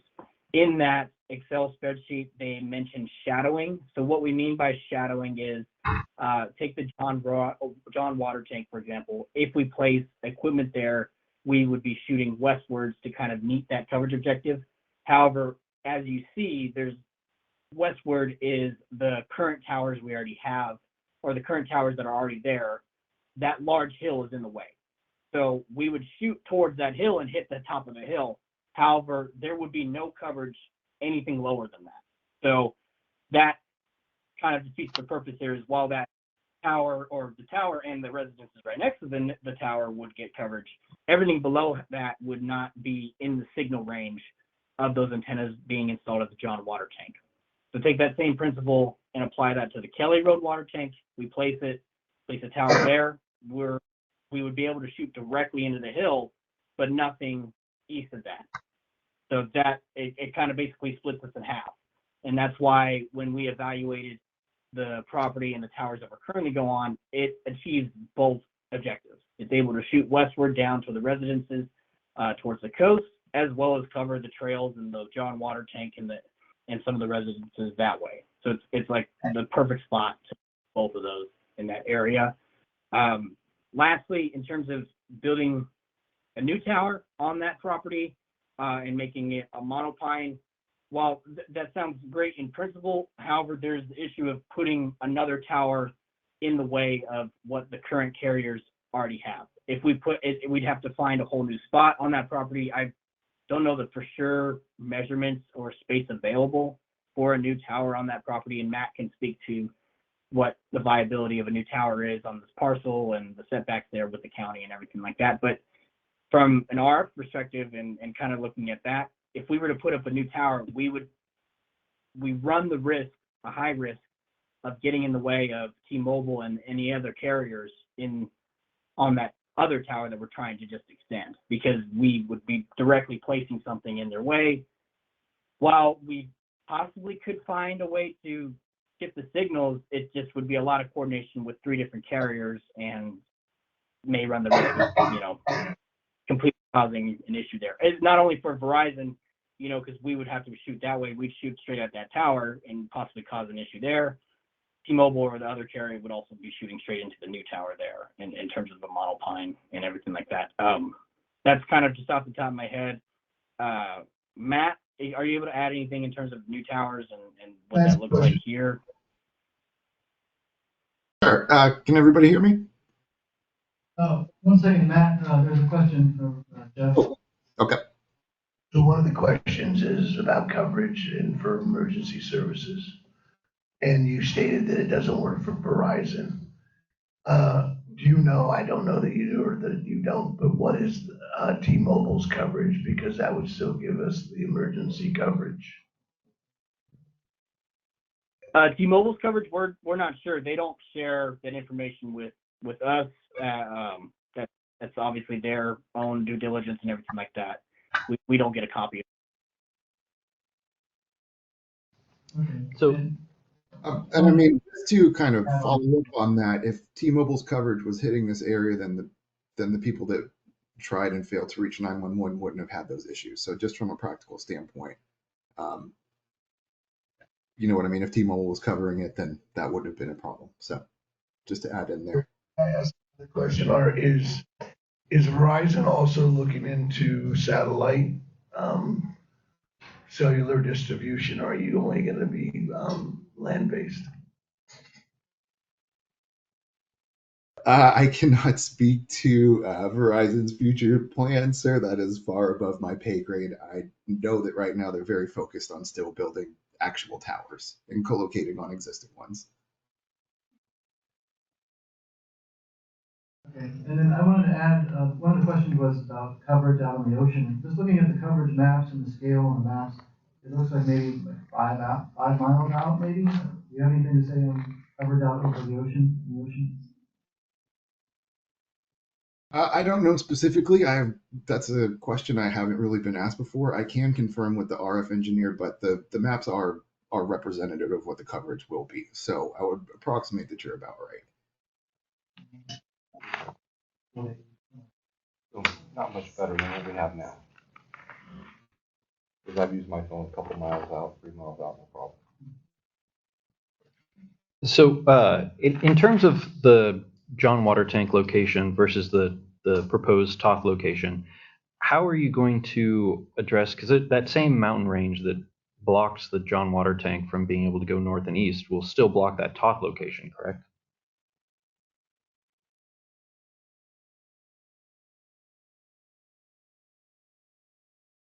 Matt, can you hear us? Sorry, this is Paul. I think I can take that one. I'd have to dive into the straight coverage maps to see how far eastward and where that goes. The main issue that we had with the John Water Tank is we can't cover any residences down towards the west or anything like that anywhere in that area. In terms of the mountain range and everything like that, there will be some coverage. I'd have to zoom in into the coverage maps unless Matt, you kind of have that, but there still should be, if not better, the same coverage as for the trails as the John Water Tank. But the John Water Tank, we'd have to go, I believe. Oh, never mind. Sorry, I was looking at the wrong thing. Wait, yeah, Matt.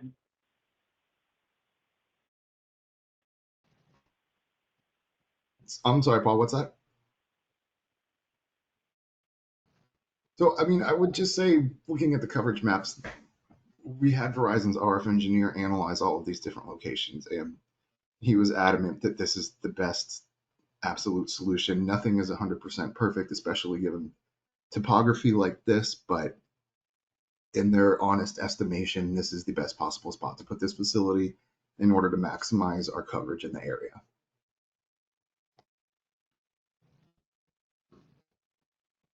And I would say, just to further address the idea of putting a third tower there, as Paul mentioned, we run into issues where we can't just build a tower in front of other towers and existing antennas and things like that. It creates interference for their antennas, for our antennas.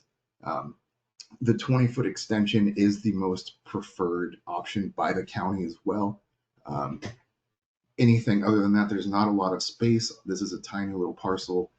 The tower as it exists is technically legal non-conforming, and so we can use the extension, but a new tower would run into height and setback issues given the small size of this parcel.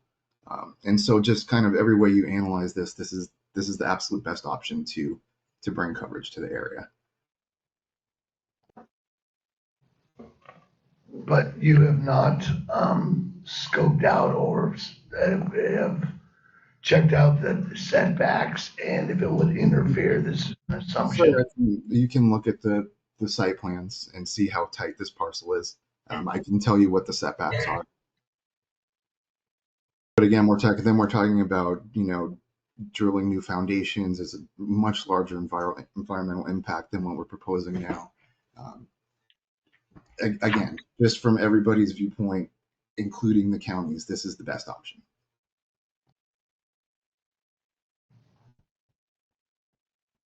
Anybody have any more questions of them? No, I mean, it's basically across the canyon from the John Water Tank, so I don't understand why that it would be. Yeah. I mean, I would love to see how much more coverage that they get from that, but yeah, I don't understand it, so. Okay. Well, we're gonna have to do something with this. We're gonna have to vote on it. But, yeah, I'll go to public comment once we're done. Are we all done? Yeah. I have one more comment.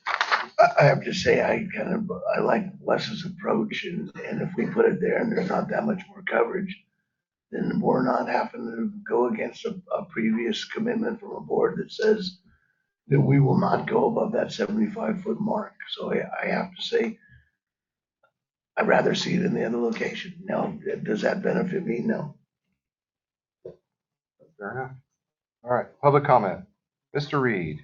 Then I'll get to you, sir. So maybe last time I was playing my phone or putting the phone next to the microphone and you guys did not hear it. So I'm going to repeat this. This is 91-2-5 5 General Regulations, 91-2-5-1 setbacks. Number 2, telecommunications towers located adjacent to residential lot line by a distance of at least equal to its total height or 50 feet, whichever is greater. The setback shall be measured from that part of the tower that is closest to the neighboring property. Since this location is on a ridge-top hilltop, it does not meet the requirements for an encroachment permit pursuant to County Code Title 4, Division 1, Chapter 1, 411-1. This is required for any facility proposed within county maintained right of way. So you guys can go ahead and put your pickleball court in there and say that nobody's going to be watching it and turning you in. I am going to turn you guys in. I will turn you guys in. And then if you start making that tower, it'll bring back the T-Mobile height is already too tall anyways for this. And that will break the grandfather clause. So T-Mobile will have to also drop the tower. And one thing, T-Mobile and US Cellular are on that tower. So they just got bought out by each other. So why not bump them, one of them out and put that on there?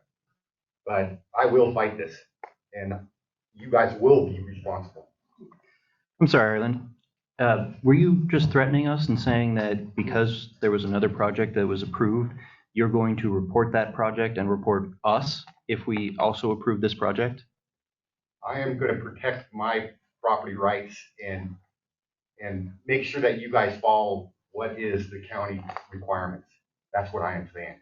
Because we're a county permitting agency, is that why? Because you guys are messing with my life. Remember when there was a phone out here for emergency purposes? What happened to that? If that's all you're talking about is emergency phone. There used to be a phone down by the deli. There used to be a phone at the end of the Lost Coast. So why not put those back in there? Why not make a little spot where everybody can call 911? Okay, well, thank you for that. Thank you, Arlen. You're up next, sir. No, this guy right here in front. Go ahead, sir. And then, no, sir. You got to come up and you got to make a recording of it. Yes. On your permanent record. That's right. Wow. Hey, being that I live on Kelly Road and approved of the last tower because of need, I believe you have 2 towers there. Now, are you talking about the first older tower to raise that up 20 or 25 feet, or the new tower that's already sky high? That one's the Coast Guard tower. The shorter one is the cell phone tower. So that's one they could raise up. Yes. Okay. Got my approval. But when Mr. Robbins was the administrator here, I talked to him about the noise, acoustical, about the coming off the generator number 1, the cat. They said when that fires up, it sounds like a locomotive. So you shut the windows and the door, and you're okay. Well, what about summertime when you're outside? So they put in a new generator, Generac, bigger buddy. When that one goes off and the other one goes off, hang on. Then they got the third one. So I'd like to say, he said, Mr. Robbins, that somebody was responsible that was going to finish and put the acoustical around those fences so it wouldn't be coming over to our houses. So I'd like to have that done and not just, he got out of town so it didn't get done. But he said they were responsible, whoever put the generators in. Can we negotiate with that with Verizon, you think, maybe? This is the first I'm hearing about that. I'm not sure if Verizon is going to be putting in a generator. Those generators belong to others. Yeah, well, the first problem is they could say, okay, put the cat on. Oh, man, that just meets it under the decibel, right? Right. Then you fire the next one up, right? Well, what if you got all 3 going? You don't want to live there. So I'd like to politely say, would you put some kind of acoustic up on that fence? They could, but at least would throw the sound that's my neighbors, not at me. Whoops. No. Take that one out. Thank you for your comments, sir. Gentleman in the back, please.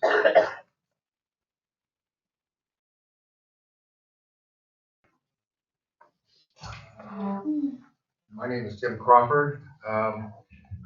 I have to agree. I think the extending the tower would be a safety concern. If I am correct, that plane accident, they had to actually come. They tried calling 911. They couldn't. They actually had to drive all the way up to the fire station before they could get any help. My concern is a person died on that. If that 911 call would have gone through, could that life have been saved because of the time lapse of that person having to run all the way up here to make that phone call? So my concern is, I think you have to look at what's better for the whole community. I realize it affects a certain people, and I understand that, but you have to look at what's greater for the whole community and people's lives. Right. Thank you, sir. Anybody else? Yes, sir.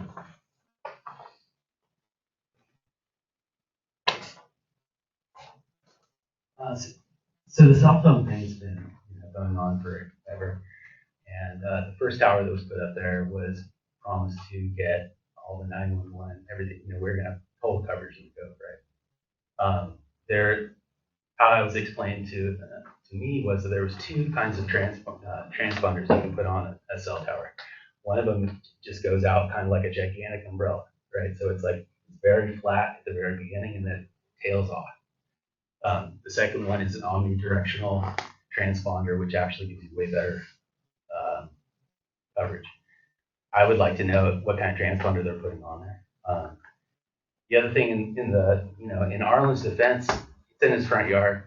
He's had to go through so much problems that the Coast Guard tower alone has caused him endless trouble. Okay, it causes us problems, and I live below that.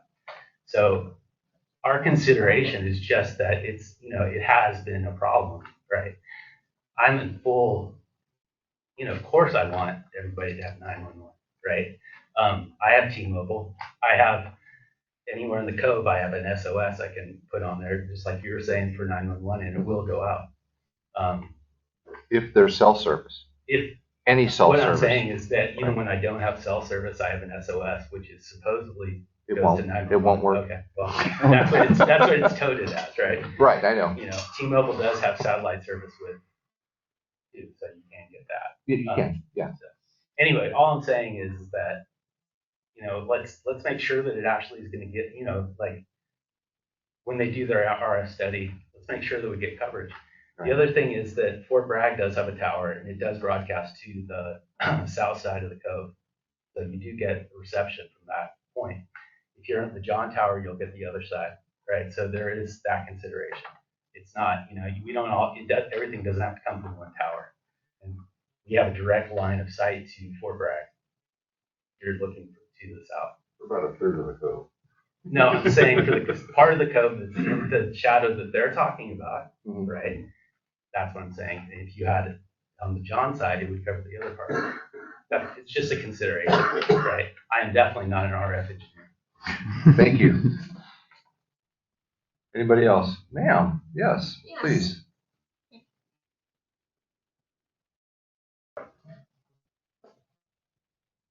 Hi, yes, I'd just like to say that if it does come forth that you do add 20 feet to the shorter tower, that you make sure that light is deflected away from the residents in the area and also from view. I mean, it has to be so that the airplanes can see it.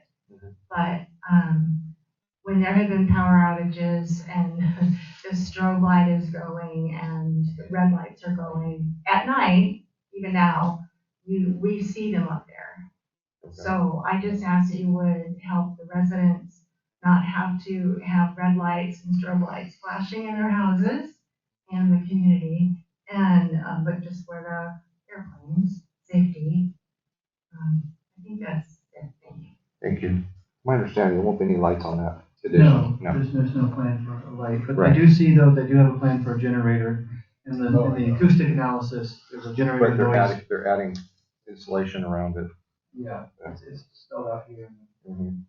And the point of the generator is just so they can fire it up for when we When have there's power power outages? Is that? And that's unnecessary. I can speak to that a little bit. Emergency backup generators are actually required at these sites now by the California Public Utilities Commission. So we have to install them if it's feasible. But as Chris stated, we did submit an acoustic report showing that we are putting at least acoustic measures over our own generator, and it falls well within the county standards. It will only run once or twice a month just to fire things up and make sure that nothing's clogged up. And then a tech will go out once a month too, just to check it out. But other than that, it will only ever run if the power goes out and it's an emergency situation. And it does say be equipped with a sound enclosure. Right. All of them. I had to look that up. We got the old cat that's there for 20 years. Maybe they said bye-bye. I don't know. It looks like each one has to have their own, is the issue to me. And looking at if there are sound enclosures on the other ones. Thank you. Oh, we got one more back there. Yes, sir.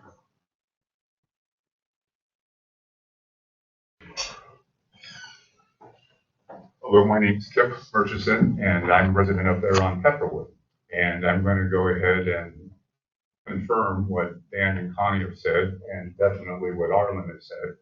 And as a neighbor that's up there at the towers, I have a direct sign or a direct line to that tower from my backyard. And I nicknamed it Blinky. It's just the most obnoxious nightlight possible for your backyard. Now at nighttime, I've got to close all my bedroom windows, kitchen windows, what have you, just to make sure the house doesn't light up. So on top of it, talking about the noise, at my place, I get the subterranean bass rumble. I can actually tell you from when I'm inside the house when generators are on. So to add one more as a homeowner whose life's dream has been built up here and live here, it's exactly what I tried to leave from down south. In Arlen's case, his whole family, I can't even imagine having that right in your face. So getting back to more lights, no thank you, more generators, no thanks. The emergency part though, I so agree with. But if you're going to go ahead and overturn a board meeting's previous vote to enhance one more operator, why don't we just give T-Mobile and US Cellular the right to go 20 feet more also then, if that's what was voted on last time. So I didn't realize this was going to be one of the topics today, but I am horribly against it. But I'm totally pro the concept of how do we make the code more radio connective for emergency sake. But as far as more structures, absolutely not. Thank you. Thank you. Thank you, Arlen. Thank you, Arlen. Okay, is that it with public comment? All right, we got to look at, do we want to vote on this? I'd rather kick the can down the road. I think that I'd like to know, based on what Wes was saying, and then again what Jason Andrews was saying about Fort Bragg. I think that we can find a location that still has emergency coverage, because everyone in this room wants emergency coverage. Everyone in this cove wants, every visitor we have to the cove wants emergency coverage. So, but I think that we can achieve both if we're talking emergency coverage. I think that it goes back to the cheapest solution, and it's all about money. Let's get real, is an extension. Sometimes it's not about money and it's about doing the right thing. And just because it's the cheapest, easiest solution, an extra 20 feet on a tower, we're going back against a guarantee that a previous board gave a commitment to the owners and the property owners of that area. So I'd like to know more about what Wes was talking about, the other tank. I think that we can do better for our community. Well, we have 4 board members, so if someone wants to make a motion, they can, but it would require a 3 yes vote. I make a motion to extend this discussion to the next board meeting so we know more about the other Doesn't tank. quite work that way. But, I mean, you can make a motion to table it. yeah, you can. What are you guys' thoughts? I make a motion to table it in order to get more information on the other well and not extend it 20 feet until we hear more. That would require a second.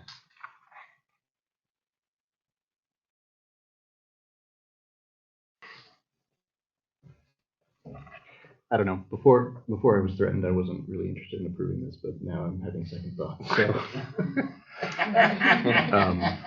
So I'm not sure how I feel about this. Right? So I'll second the motion to table it. Okay.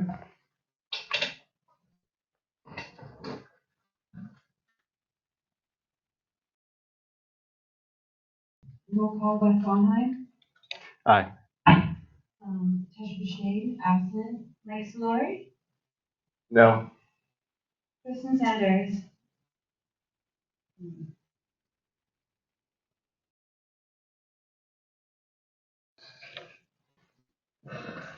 No. Jeff Hildreth. Aye. No majority. Majority. So, yeah, there's the motion to table failed. Any other motions?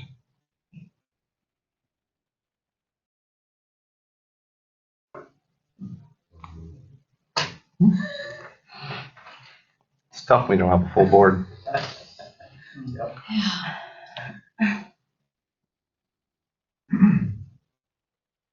All right, well, we can't come to an agreement on anything on this one, so we can table it pending further information. We can't make a motion, we can't take action on it, so. Well, that's interesting way. I'm not really sure how I'm going to record that in the minutes because there was a motion to table that failed, and now you're tabling it. Yes. I'm not really sure. I wanted my opposal on record. I think we need to rip the Band-Aid off and get it done, but I mean, that's just me. Well, can you make the motion? I can't. Well, you can make the motion to approve it. But I don't know how that would go out. Yeah. Maybe we can talk about it. Yeah. You guys want to discuss it further?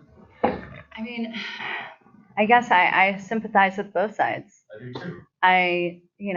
The generators getting fired up, like subterranean noise. Like I've definitely experienced being across the canyon from someone who was using a generator, and that wasn't even next door to me. And that drove me, it was, not a great few months, but I also, we do need the coverage. We really do. There's already a tower there that is higher. The fire, or the Coast Guard. It's already how much taller than the one? It's like 150 feet or something. Yeah. So I mean, it's not like they're really going to be adding a new tower that is taller than what's already existing. And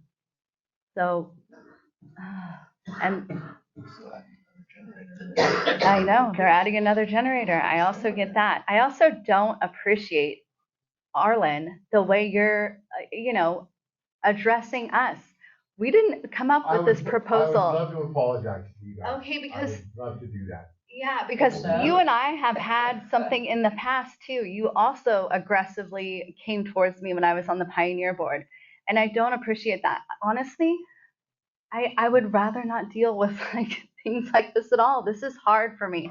And then for someone to threaten me on a Thursday because of, business that we do have to conduct is not fair. And it puts us this is not our proposal, and this is why this is one of the reasons it's so difficult for me, is because I do see there are people that live right there and they are affected by it. And then also I get a little bit of fear from you. Like, what do you, so this is a hard one. It's hard for me because I see both sides. I want people to be safe and have coverage. And then I also understand when it's where you live, you want quiet. Yeah, I do want to stress, it is going through the county permitting standards too, regarding noise and. I have one gentleman here who'd like to say something. Can you stand up to the podium there for me, sir?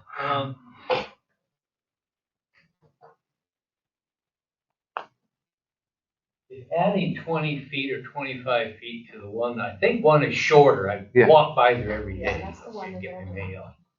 If 25 feet goes up there and there's no light put on it, No light. what's the problem?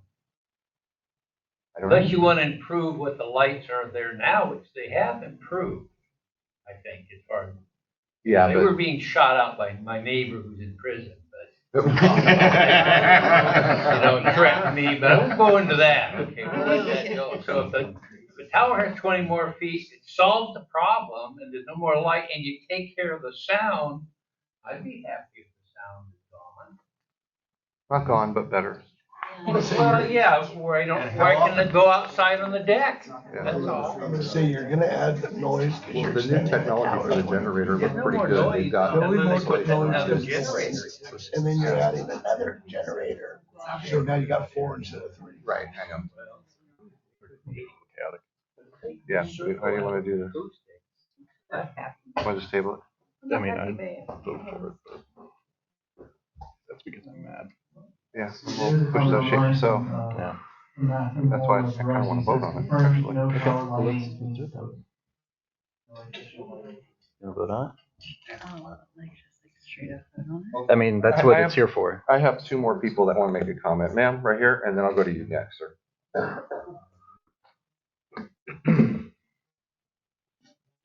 Just to clarify, the generators only go on when there's a power outage until the power is restored. So, which is usually, well, I know that on the tower it takes a little bit longer. But, in our homes, our power is restored usually within 10 to 15 minutes or less. Mm-hmm. But it does take a little bit longer up at the tower for them to turn it off or recycle it. But again, it's not for a long period of time. So it's just that we're asking when they do go off, if they could be toned down. That's all. And as far as subterranean, yeah, there are other people that have generators that are not attached to the tower that go on in our area. I hear them, but they're owned by private individuals, and there's nothing we can do about that except maybe talk to them or communicate with them in a responsible, loving, civil. Anyway, again, the tower generators aren't on like a long time. So. All right, thank you. Yes, sir, back here. Real quick, too, I did get confirmation, the generator will only run during daytime hours unless there's a power outage. And yeah, like you're saying, the big generators take They over. go off and cool or something, do some cooling. No, that's for your building.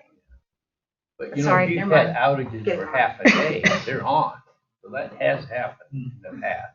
Wait, Telephone poles just knocked over, I'm sorry. You just stated that they'll only be on at night. No. No.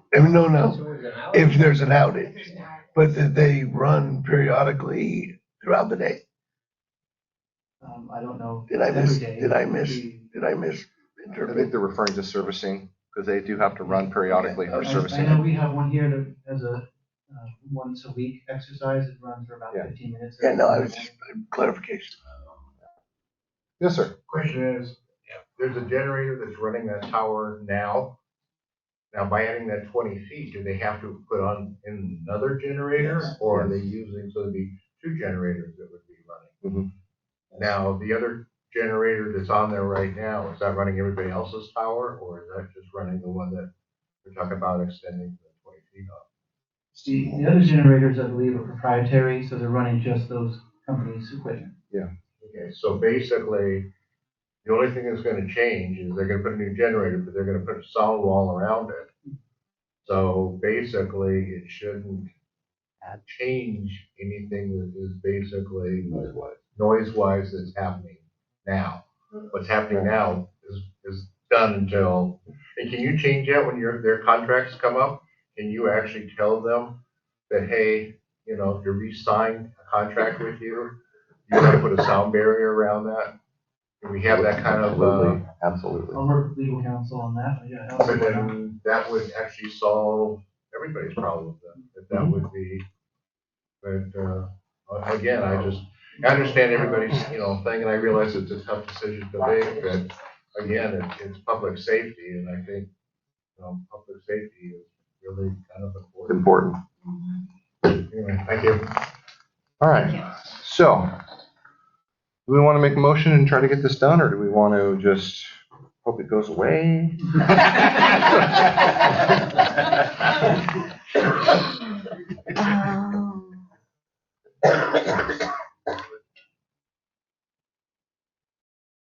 All right, I'll make a motion. So this is just, is this a final or no? We're still waiting to hear back like money amounts, because I thought what Mike had said about, you know, making sure, you know, it's comparable to other private landowners. Right. Yeah.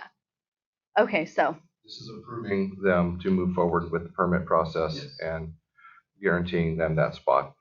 Okay. And changing the other board's decision on capping that antenna at 75 feet. So they'd still have to go through the permit process. Yes, that Arlene was absolutely. describing. Yeah. So, because we don't have the power to grant them the ability Correct. to circumvent permitting. Correct. Right. Can I just ask a question real quick? Can you, Steph, can you ask them to at least put in the sound, make sure that happens, and also if they just put in some sort of dampening agent underneath the generator, the rumble will be way less. Okay. Like you just put all you have time pushing down there separates it. So I mean, if you could make that part of your motion, that would be helpful. Okay. Okay, I like that. I'll make a motion to consider the request from Verizon to add a 20-foot extension to the communication tower on Kelly Road. Also with a comparison for a rental or lease or whatever the money. And then as well as a underneath the generator and around the generators. We want to know what we want to know what is going to surround these generators and make sure that it's conducive to the people that live there. Dampening. This is in the acoustic analysis. It is. But did they agree to do it like he was saying? Is that also part of it? The underneath? I don't know what the correct link. A dampening. You're just isolating. Yeah. That's not explicitly spelled out. but Okay, can we add that and see if they can do that for us? I mean, And thank also, you. I do see it says that testing of the generator would occur twice per month on weekdays only during daytime hours for a duration of approximately 15 minutes. The emergency generator would not operate at night except during emergency power outages. Well, that's great. Yeah. So can we have the secretary read back the motion? Okay. I think the motion has a few questions in it as well, so can we have a Okay. motion? I have a new motion. I will make a motion to approve the request from Verizon to add the 20-foot extension to the communication tower on Kelly Road. Also, but we request that a dampening is put underneath and then it is completely fenced, boxed in, soundproofed. And then also we would like to have comparisons for financial compensation. That negotiation will start afterwards. Okay. Yeah. So. Which I would love to be a part of. Okay, good. Okay, I'll second the motion. Roll call.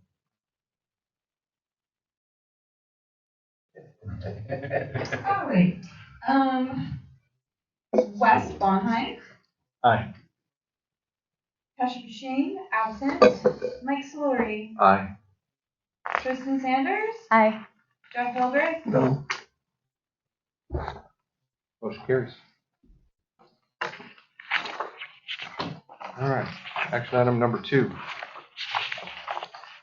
Consider update of policy number 1080, grant management policy, third reading. Can we request, oh, sorry to interrupt you. Can we have like just like a 3-minute break? I'm just gonna run out to my car, just text the teacher, make sure Patrick gets on a bus. Okay.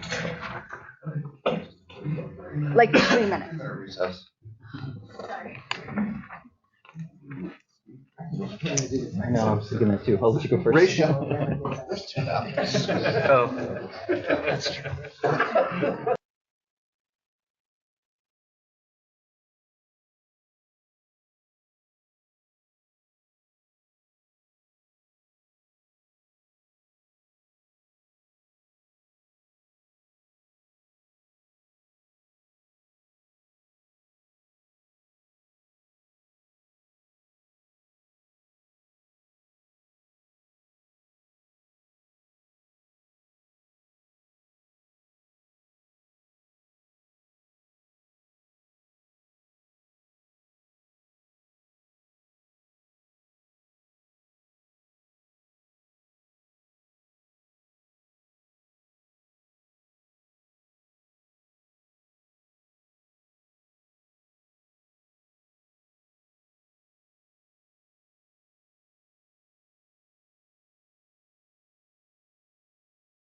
Yeah, Kenny, that's right. This looks like it's got And then it went Wes's to name Chris. all over it. Chris, you want to read this? Yeah, so We're live. number 2. This is to consider the update of policy number 1080, grant management policy.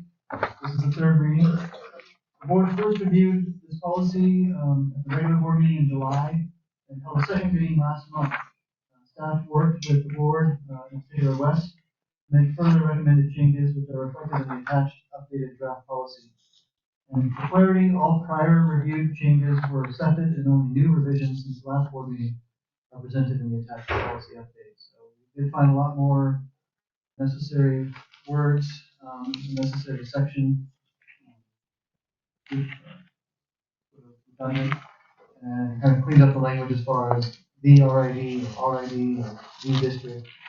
And, Right, I have a question about this. So when I worked for the state, so I know about all this crap. So anyway, whenever we would do something like this in RID, we would have to put at the beginning, Resort Improvement District number 1 for this document purpose will be, in the future, this is known as the RID. I don't know if that's relevant or not, but that stood out to me on this one. Otherwise, everything else looks fine. Just a little house cleaning.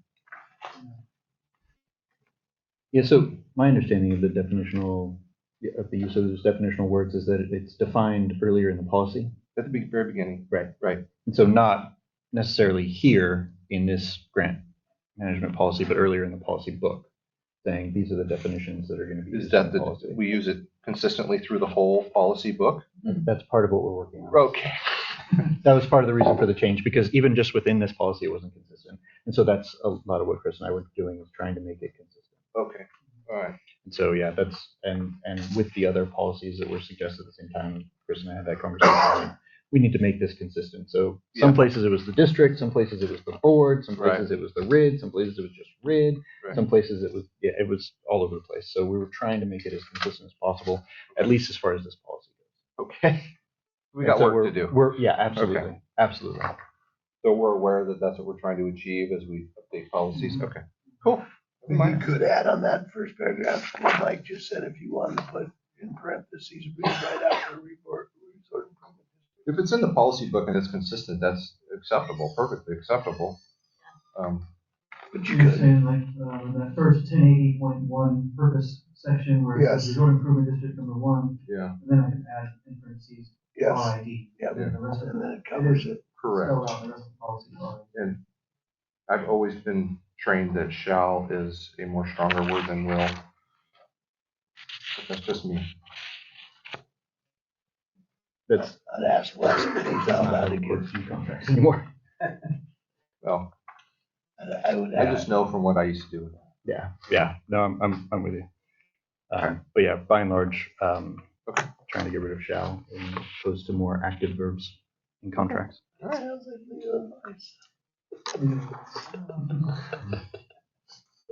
Okay, so anybody got any questions about this other than my grammar questions? No. No? Jeff, no? Les? No? Okay, let's do a vote. Let's get this ball rolling. Public comment, I'm sorry, public comment. Oh, thank you. All right, let's get a motion. I'll make a motion to approve the revised district policy 1080 grant management policy. I will second that motion. Roll call. Was that Jeff that did this one? Yes. Tristan Sanders, Aye. Jeff Hildreth, Aye. Wes Bonheim, Aye. Toshi Machine, absent, Mike Solari. Aye. All right, moving on. Motion carries, thank you. Consider elimination of policy number 2195.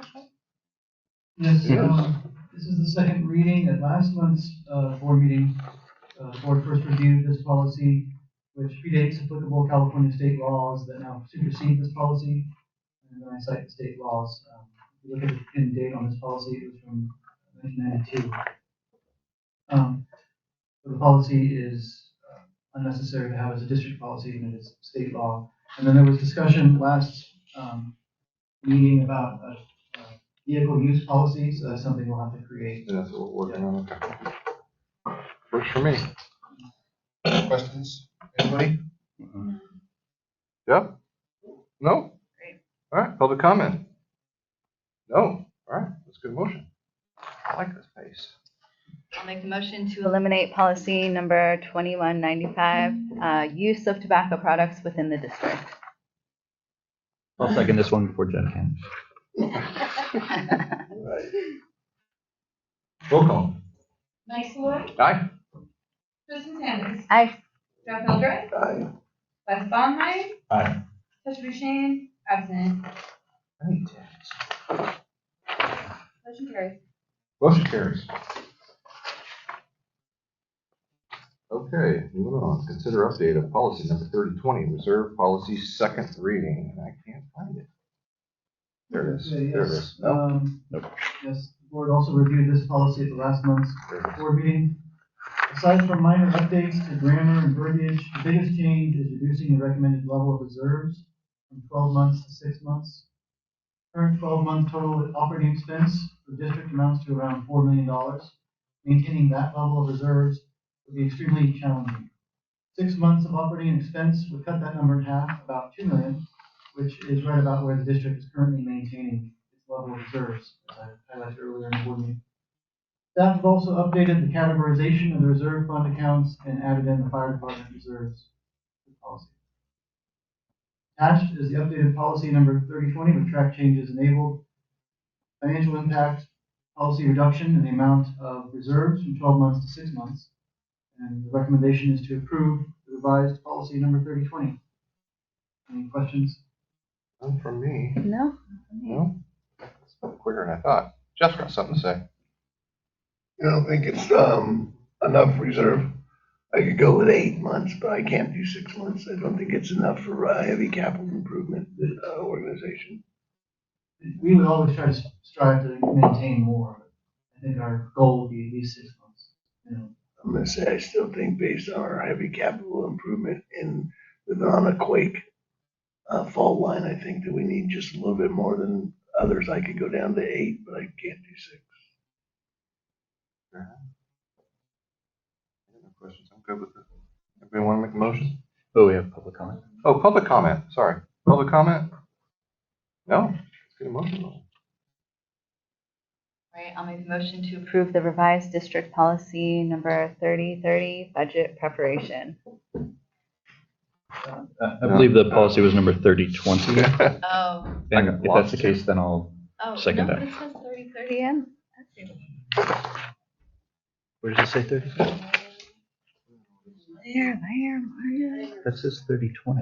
You're looking at the next item. Oh, I am almost done over here. No. Okay, my bad. I was kind of, yeah, exactly. I know, I got stuff to do. Okay, I will make a motion to approve the revised policy 3020 reserve policy. Thank you. Second reading. Okay, I will second that. Roll call. Tesha Shane. Absent. Mike Malloy. Aye. Kristen Sanders. Aye. Jeff Hildreth. No. Wes Bondline. Aye. Motion carries. All right, moving on. Consider update of policy number 3030, budget preparation, second reading. All right. So again, you saw this last month, and the main goal here was to conform to modern California government codes, especially relating to public hearing and noticing requirements of a special district's proposed budget. So I added in a lot on that into the budget preparation policy. You can review that and ask any questions. Recommendation is to approve the revised district policy number 3030, budget preparation. I'm good with that one. Put it on the line here. Mr. Baldwin. I don't have any more questions on that. Krista? I already made a motion for that. No. I'll make a motion to approve the revised. No. Not yet. Oh, sorry. No, I have nothing to say about it. Yeah. Public comment. That's a big fat no. Let's get a motion going. No, you can't. Done. Yeah, I will make a motion to approve the revised district policy number 3030, budget preparation. Roll call. Jeff Hildreth. Aye. Buzz Bonheim. Aye. Mike Solari. Aye. Tricia Machine, absent. Kristen Sanders. Aye. Motion carries. Thanks, Mom. Okay, next one. Consider members for the Park and Rec Standing Committee. Yes. So, as we discussed earlier, there are some vacancies on the committee, and the goal of this action item is to appoint new members of the committee to replace the recent departure of other members. As stated in the resolution establishing this committee, the committee comprises 7 members in total, one of whom is an RID board member, plus 1 alternate.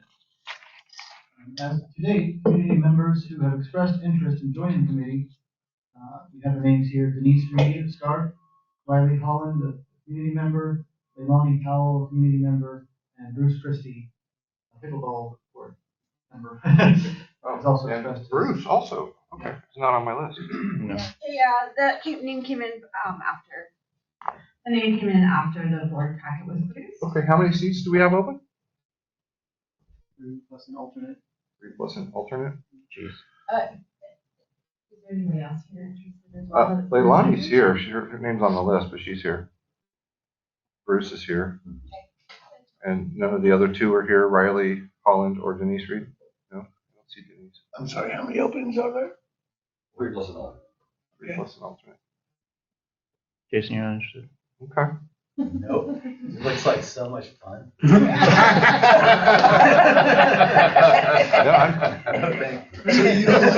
Sounds like they'll be doing this again next month. Yeah, exactly. So I know personally, I don't know this Riley Holland, but I know the other 3, and I'm good with the other 3 because I know them. I know Riley. Do you? She'd be good as well. Okay. Well, it's all. I mean, I don't know her. You know. She presented the bike pump track. Yeah. Oh. Okay. Sharp. Okay. All right, all 4. Doesn't the alternate have to be a board member, or is that not? Not anymore. Not anymore. No. Okay. No, I thought that's what you changed said. it. They changed the That's just one. resolution Okay. to, down to 1 board member. In general, it is preferred practices to have 2 board members on the committee, but it's not required. So Tristan, as the only board member who was on this, do you have really an opinion on these folks? Oh. No, I mean, I think, are you Leilani? I am. Okay, cool. I mean, I think, yeah, Leilani, she's here. Bruce, I mean, Denise, I feel like she's Scarf. And then Riley is an alternative or an alternate. Yeah, I'm track girl. She's sharp. Yeah. Yeah. Yeah. And yeah. I'm track girl. Is that like Little Red? I'm not 100% certain, but what Denise said to me was that if there were other people interested, she would gladly step down. Who said that? If she was Who said that? Denise, Oh. Reed, I think she said that. So she said, yeah, somebody. But she would Yeah. fill No, in. she would not. But do she it. doesn't also wanna did do say an last time alternate. she does not want to be an alternate, so she wants to be on the seat or not. Okay. So I don't know if that's accurate for sure, but that's what she said in the office, was that if somebody else wanted the seat, she would. I'm gonna say I would love to see Scarf on there, so I would love to have. Yeah, her I on just there. wanted to convey her sentiments. I don't know if Arlen has anything to add, but.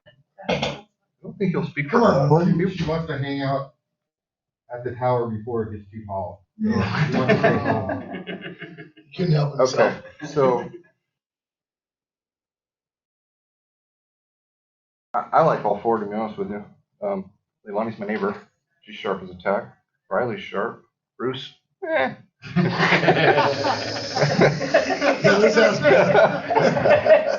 I'm just teasing. I'm Wait, just teasing. does that mean there'll be cookies? Not bad, 'Cause- not bad. So, I mean, I don't know. What do you guys think? Let's give me some feedback here. I'm good with all I of them. like I'm him. good with all of them. Yeah. So which one? Who's the alternate? Not Denise. She won't do it. I'd rather have Denise because of Scarf. I think that's a biggie. So should we have I'd like to Riley? point out that I showed up here and spent 4 hours waiting. Exactly. So we could do Riley as an alternate now. And then, sounds like things keep getting mixed up anyway. So, yeah, because I do want to acknowledge people that are here. Denise Representative Scarf, I like it, and Bruce is Somebody here. talk to Leilani. She's down. Well, I mean, because that's our discussion, right? And then we're going to invite public comment. So. Yeah. No, I like that a lot. Okay. So should we go to public comment then? Okay, let's go to public comment. Let's hear your spiel. Okay, I'll go first. Yes, sir. Okay, as president of the only organized sports or disorganized sports organization, Yes. I think I have a portfolio for this particular position. And I've also been active in previous attempts to improve the community center, as Arlen will attest to. And I'm a great user of the exercise trail. So I think that I have a good place to be in this community, and I'd really like to contribute to making Parks and Recreation better in Shelter Cove.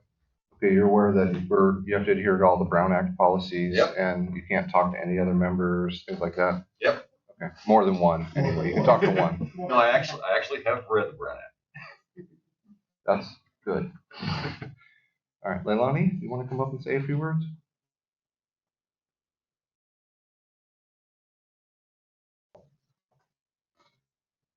Hello, I'm Leilani Powell, and I am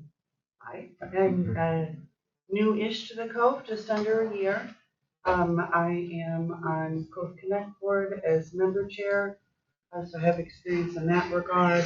Professionally, I work as a patient liaison for a remote specialty clinic for patients that have complex medical needs. So I'm coordinator between medical provider, doctor, or nurse practitioner and patient. So I think my skill set is around organizing information and communications primarily. I'm a heavy utilizer of local trails and beaches. I have 2 dogs, and every day I'm on a trail somewhere. I've done some volunteer work with Scarf and continue to do that. So my interest is mostly in supporting recreation within the Cove and just being able to, whatever I have to offer that I can help, I'm glad to do. So, yeah. Any questions? I know I haven't met all of you before. No, none for me, but thank you. Okay. Appreciate it. Anybody else? You read the Brown Act. No? All right. Oh, I just wanted to mention, I did see a comment come across the screen that said that Riley was here at a previous meeting and that she was the first one. I don't know what comment came up on the screen. Oh, okay. All right, you guys know Riley. She'd be okay with being an alternate, right? Because it sounds like they're dropping like flies on this committee anyway. So she'll have a spot. She'd be an alternate for 2 weeks. Yeah. So let's get a motion going to get this on. No, Jason, I want to have fun. I think in response to that comment, the alternate isn't necessarily someone who like does nothing or nothing's expected of them. They're still expected to be there and to participate. Yeah. And so it's not like having Riley as an alternate means that she's not a part of the committee. And she still has a voice. She just can't vote. She always has a voice. Yeah. And she can't vote unless someone's And it's just an absent, advisory committee anyway. Right. She can't vote unless someone's absent. So again, probably. Can she vote if someone's absent? I think so, right? That's the point of an alternate. Or is it if someone's completely gone? Completely gone is my understanding. I don't know. We were doing that as the second way that you suggested. Not that they went up at the table. I actually don't know what is correct for alternate. I think that, but it was used as when somebody stepped down, then they moved into that. Okay. Oh. Okay. Yeah, my understanding at the time when we discussed that was that someone's not there but, to have a vote. Yeah. Okay. All right. Yeah, always non-voting. Always non-voting alternates. Okay. All right. Let's get a motion. Started. I make a motion to consider the named people in this motion to be members of the Park and Rec Standing Committee. Denise Reed, Riley Holland is an alternate, Bruce Christie, and Leanna Powell. I will second that motion. Roll call.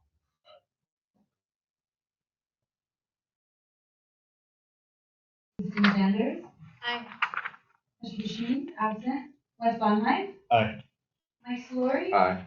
Jeff Hildreth, Motion carries. Thank you. And good luck. Good luck. Thank you for your service. Can you stay up front? By the way, see? All right, let's move on. Consider sale of surplus ambulance to Petrolia Volunteer Fire Department. Got here just in time. Yeah, we're done. Yeah, we just had a major motorcycle versus van at one, or injuries. So we got every bit of use out of our new ambulance. So thank you guys for supporting that. The guys are deep on it right now. Yeah, so basically we'd like to give this old ambulance that this one replaced to Petrolia Fire. You guys have the letter and the reasoning behind that. Yeah. And, you know, recommend support with that. Staff will be drafting up a agreement that works for them. Currently, they have financial hardship and they can't pay cash for the entire ambulance. So we're going to work with them to make some sort of payment plan that works for them.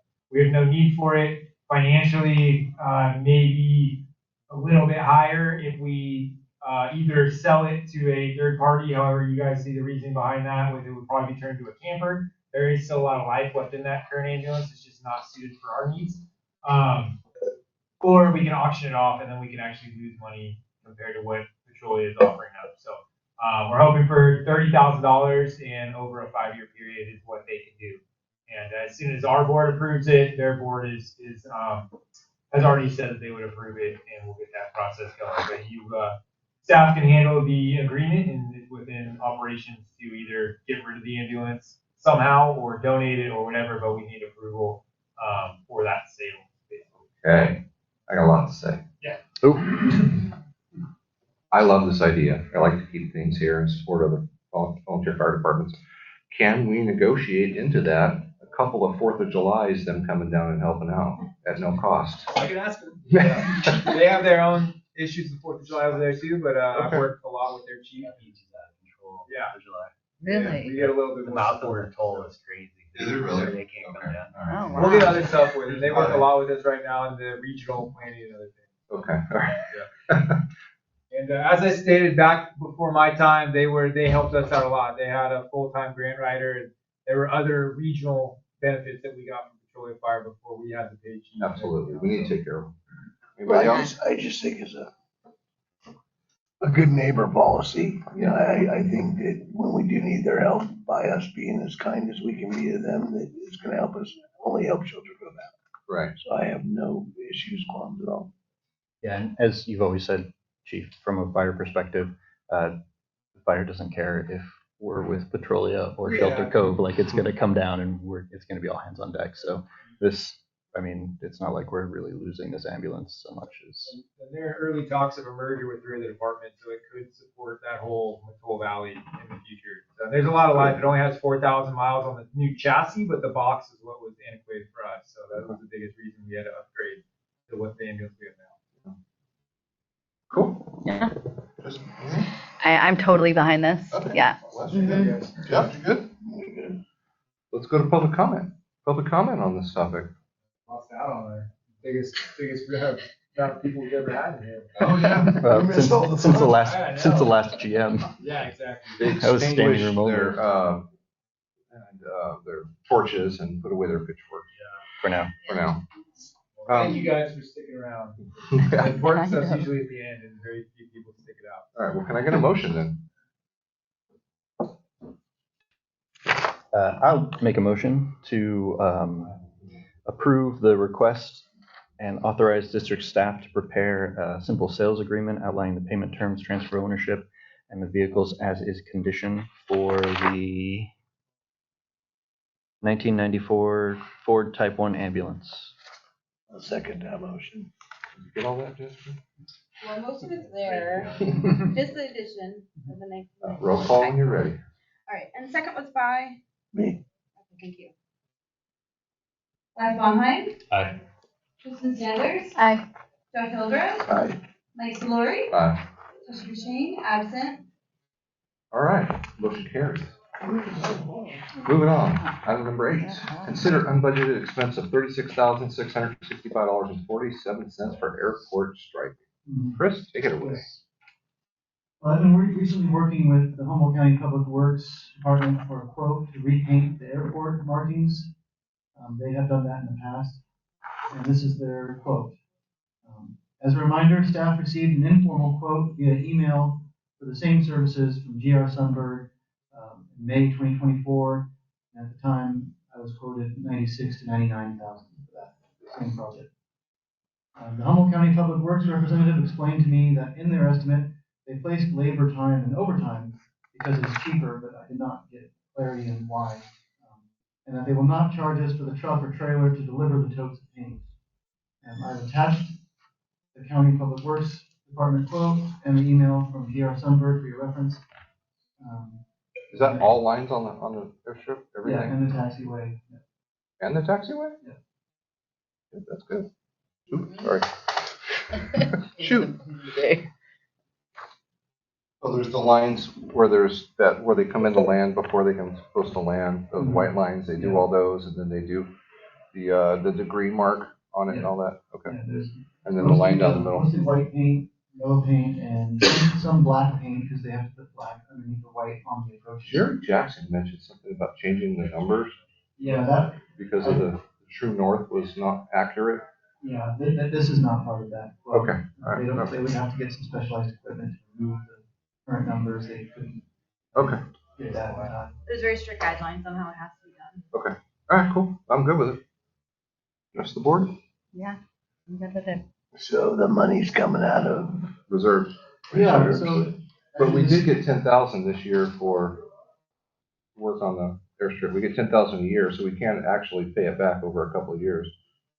Yeah, the option with that, we didn't request the funds this year because we didn't have a project slated, but we can save that money up to 5 years and then request it all at once or any year, and we can do it at 1 year, we can do it at 2 years. So by next year we can get 20,000 at least back, and then make this a lot less painful. Yes. Perfect. So when are you planning on requesting that money? There's an annual period when it can be done. It will come back again around, I want to say, next spring. I don't know which month for sure that we send a request in, but the last time we requested it, the funds were received in June. So next fiscal year. Yeah. So when I was 18, I joined the Army. I'm sorry. And I was in an aerial reconnaissance unit, and we were in El Paso and Biggs Army Airfield. And they put 18-year-old Wes, and there was a 20-year-old named Andy, and a 23-year-old named Matt. And we repainted the airstrip, the landing strip.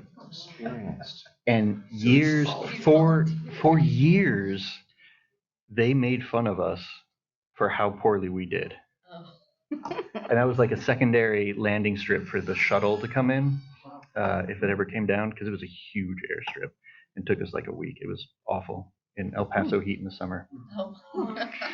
So I'm all for paying someone else to do this. What? Okay. All right. Anybody else got any more? I don't know. He's got the learning curve. He does.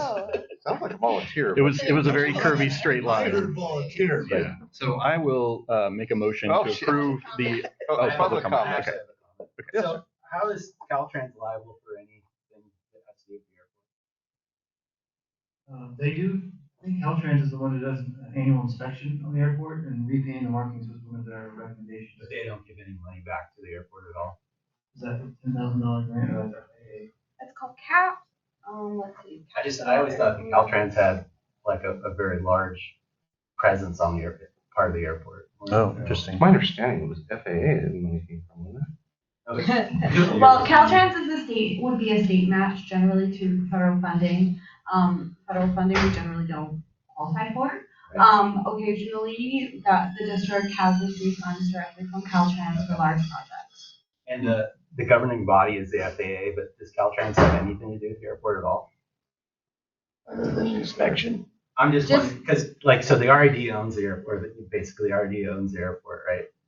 Yeah, it is a They didn't get us this year, but last year there was a gentleman from Department of Transportation. He did an annual inspection. That's an inspection. But so RID is liable for the airport, basically. We're responsible. Okay, I just had to miss. I just thought Caltrans had more of an active role with the airport. That's all. I'm just clarifying that. That's it. Any other public comment? No. This party started. That's interesting. Okay, go for it. Yeah. Okay. In that case, then I will make a motion to approve the unbudgeted expense of $36,665.47 to repaint the airport markings. And I will second that motion. Mike Spillier. Aye. Jeff Hildreth. Wes Bonheim. Aye. Chester Sheen, absent. Tristan Sanders. Aye. So the board liaison to the striping Motion project. carries. Does that mean that? Yeah, too. Motion Quality carries. control, Rob West. Quality control. Go out there with your little brush. Yeah. All right. Terrible. Last action item of the day. No applause. Okay. Consider community clubhouse mold treatment options. Okay. Yes, so after the last meeting, we reviewed that first mold inspection report and treatment estimate for the community clubhouse from North State Pure Maintenance. They inspected the building in late July. Their report detected mold spores for which they provided a mold treatment estimate in the amount of almost $7,000. The board reviewed their mold inspection report last month's meeting. Since then, as directed by the board, staff arranged for a second mold inspection report, which I have attached. Staff procured the services of Coastal Home and Mold Solutions, a company that provides mold inspections but not remediation services. Both companies' inspection reports detected mold spores in the clubhouse. Overall, the results between the two reports on types of mold and numbers of spores are very similar. In some cases, the raw counts and mold spore counts for a particular type of mold were higher than the other, and in some cases lower. For example, the library had a much higher result for Cladosporium in the North State inspection versus Coastal Homes, but lower levels of Penicillium aspergillus.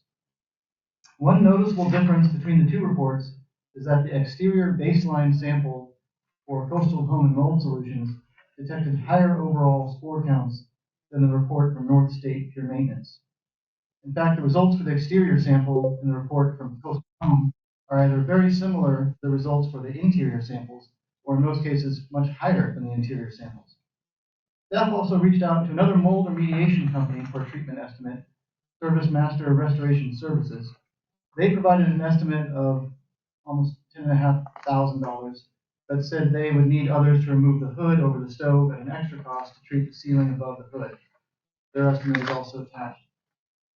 And so I've cited district policy 3040, district expenditures, states that any expenditure over $5,000 for goods or services not included in the adopted budget shall have prior board review. This qualifies as such.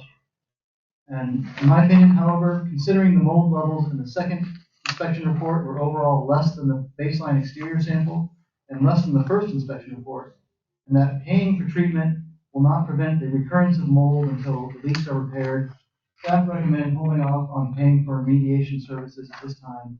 Instead, staff recommend investing this potential expenditure in repairing the leaks and possibly purchasing dehumidifiers for a short-term solution. The recommendation to review this inspection report and treatment estimate, and my recommendation is to pursue leak repairs and purchase dehumidifiers. Yeah, I know this is a tough one. We're aware of this problem. I'm concerned about liability if someone does have some type of reaction to the mold there, if we're still open for business. I don't know, this is a tough one. What do you guys think? I mean, I think what Chris said, taking this money and putting it towards the actual repairs, and I bet you could even find people to donate dehumidifiers. I mean, I'm sure there's a lot of exactly. I mean, yeah. So like the thought of like buying them, I'm like, oh God, no. But I mean, I really think that putting it towards fixing the actual problem, and then that's my opinion. Yeah, fixing it because I mean, $10,000. I mean, that could probably fix the window, right? I mean, the seal. I'm gonna say, what, $6,769. So what can you do with that money to fix the current issue with the leaking? Right, and again, I love the humidifier fact, but that's not even a Band-Aid. You know, again, so in the day, and I don't know what that day was, but we used bleach. You know, so there's ways that we could do it. You know, I have to agree with you, spend the money to fix the problem before you clean up something that's just gonna come back at you anyway. So I could see both ways, but I think that my biggest concern would be the liability issue. But oh, sorry, go ahead. I was just gonna, I mean, I agree with you, because this is, we go in and take care of it, it's gonna be raining in a month, you know, we're gonna be back to square A. It's like throwing So, money down but the toilet. my concern is, do we leave it open? Is there a liability for us if someone does get sick? You know, we have a lot of old people down there, and one little thing, you know, and I know we have insurance, but I'm concerned about liability for the district. I'll get to you in a second. So, I'm gonna say again, it's, you know, back to what your comment was, you know, the rainy season's coming and it's a one-shot deal with to use to clean it up, but at the end of the day, the problem's still there. So unless you fix the problem, you're just throwing money away by doing the mold stuff. They kind of have to go hand in hand. So that's the problem. They need to go hand in hand. You gotta fix one to be able to fix the other. You know, and the liability says we need to fix it. So then the real question is, back to those reserves. Do we have enough in reserve that we can do both? So there were worrying amounts of mold in the clubhouse. I guess I thought that everything was like pretty normal range.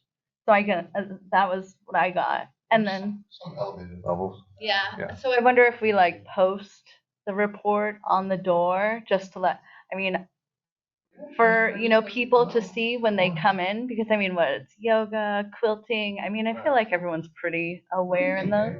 Got a whole bunch of opinions on it. Oh, okay. Good. So the first off is we actually have to get a Health and Human Services side of it, right? The report is for the only dangerous levels I saw were above the bathroom, which is not close to where the leak is for the window. Right. Right. Underneath of it, the whole entire bottom garage, it seeps water just like a basement. Right. So there's a can of worms when you talk about fixing or making it ready to go for the rainy season. I'm not a mold expert. Public health side falls under my purview. Is whether or not we keep it open is up to the county, basically the Health and Human Services part of the county. If they're going to send out a health inspector, or we send them the report and say, hey, what are the actual regulations for mold levels in a commercial building? I like that. Right. That's what we're none of us are experts. The staff isn't expert at that. That's what we would have to do. And if they say, yeah, we have to shut it down, we have to shut it down. But definitely, I didn't see anything in the reports that said we had to shut it down. However, you want to try and mitigate a mold problem in general. Above the bathroom is a weird little area on that spot, and I guess there's some fan with how the fan in the bathroom works. That might be able to get mitigated by staff, but that's the only thing I saw of abnormal mold levels, you know, that were, you know, I don't even want to say endangered levels, I don't know, but they were significantly higher than the norm. Right. And then you got to look at every RID infrastructure and building on what the mold levels are if we're going to go through that can of worms to look at that kind of stuff. So in the meantime, I would get an expert's opinion or that level, which would be the county, and they might want to come out and do their own inspection. But we are ahead of the game on that with the different ones that we've already done. The second thing I'd like to say is that keep that narrative in mind for a grant. Whatever we do on the clubhouse to mitigate these problems could be used in kind in the future on these grants to say, hey, we're willing to mitigate these, we just don't have enough money to fully fix it. And so an expedited narrative towards that might help in the long run. So even if we're spending the money right now or we approve reserves to do this, we could get that back tenfold in whatever grant in the future that we end up going back. So always an option, but how we present to the community is a big deal. Right, we're already talking about mold in the community center. We already brought up, you know, elderly folks using it. We need to know, you know, beyond a shadow of a doubt, what the health risks are Right. of the levels of mold that we found in our thing. So, I don't know if they gave any recommendations to staff as far as the experts that came in and did the mold report. But of course, they're going to recommend that we treat it because that's what their business was. But also, they know a lot more about mold than I do. Yeah. So, as far as public safety goes, I wouldn't even be able to say one way or the other. I would say don't let anybody above the bathrooms and the crawl space. And we can make sure staff doesn't go up there because that's a whole other union issue with staff that's not trained to mitigate mold. And so we have to keep in mind that we can ask staff to do it, but staff has to be trained and adequately equipped and have the right PPE for that as well. So again, it's easier to say we're going to take care of it in-house than it is to actually do it sometimes. But for now, on the fire side, keep anybody out of that area that has the higher levels. I didn't see anything else on there that was necessarily worrying in the library or in the actual meeting hall area, but it was significant in that upper bathroom area. Okay. I like that idea.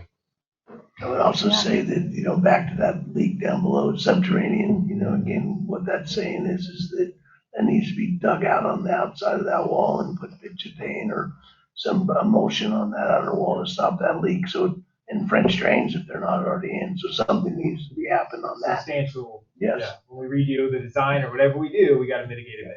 Yeah. Okay. What's everybody think? I definitely think getting Health and Human Services opinion is the way we need to go. I think that's the way to go to keep us Since safe. we can't make those determinations, Right. and these reports, I mean, again, I'm always suspicious of these reports by groups that are willing to help you out with the problem that they find. So if we forward both inspection reports to HHS and get their opinion on what they think. Yeah, and then Chief said they may want to come out and do their own inspection, which we got to do, which I think would be great. We got to also cover our butts. So I think we table this till next time after we know what the health department says and whatever. Well, we give Chris direction to forward these to HHS Yes. and find out what the results are. Yeah, so no action. I did want to clarify one thing too. The attic space, Nick, you're talking about. Yeah, the first report did have very, very high levels of this one type of mold. And the second mold inspection tested in the same spot, and the mold levels were identical to the exterior sample, and not nearly even as high. So I don't know what to believe exactly as we look at these reports. That's why HHS, I think, is a great avenue for us to read those. Let's go to public comment. This gentleman here had something to say. I was just gonna say, is it a forced air? I haven't been in there. I don't know what the heating is in there. They do make air filters that will mitigate a large amount of that. And I even have an air filter that does 2,000 square feet for every 10 minutes. Can we borrow that? Wow. Someone's borrowing it. When there's Someone's fire, borrowing it. It gets borrowed really quickly. So I actually think it's not available right now, but they do sell them. They're about $1,000. It would be a good thing to have. I know it's an expense, but it would help mitigate a lot of that. And you could retest after you ran it, and it would, of course, obviously the building needs to be dealt with. Right, yeah. Absolutely. Okay. Any other public comment? Is the board in agreement here on this one? Mm-hmm. Yeah? Okay. Maybe it would be nice to have a motion to direct staff to do that. If that's what Action? you want to do, sure. I think so. Can I get a motion to direct staff?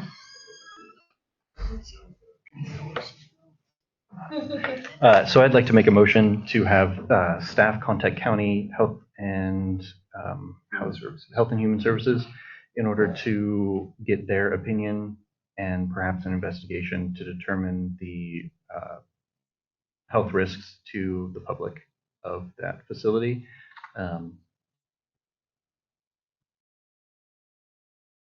Ask them about that filter thing too. And yeah, perhaps get some estimates on it's not just a HEPA filter. It's like a No. yeah. It's more. It sounds more intense It has than that. ultraviolet. Yeah. It has 4 different. It has a big charcoal filter. HEPA. Yeah, there's like 3. But actually, that's a cheap fix at $1,000 versus 67. Yeah, And and to look into potential air filter solutions. Right. If that could at least hold us Temporary off solutions, right? So we can get until we can get it fixed, at least fixed and proper mitigation. Okay, Joe seconded it. Roll call? Mr. Sheen, absent. Mike Solari. Aye. Jeff Hildreth. Aye. Kristen Sanders. Aye. And Wes Online. Aye. Is there any unfinished business? Motion carries. Motion carries. Wow.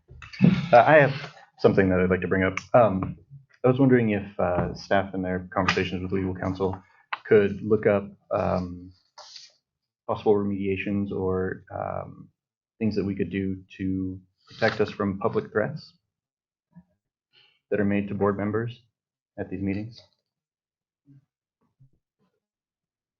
And what possible legal action we can take in response to them.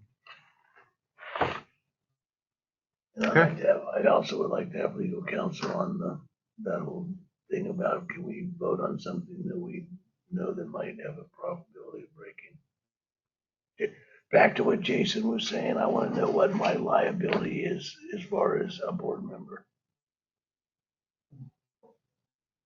Okay. All right. With that being said, meeting adjourned. 1:27 hours. Thank you, everyone, for sticking it out. No, it's not.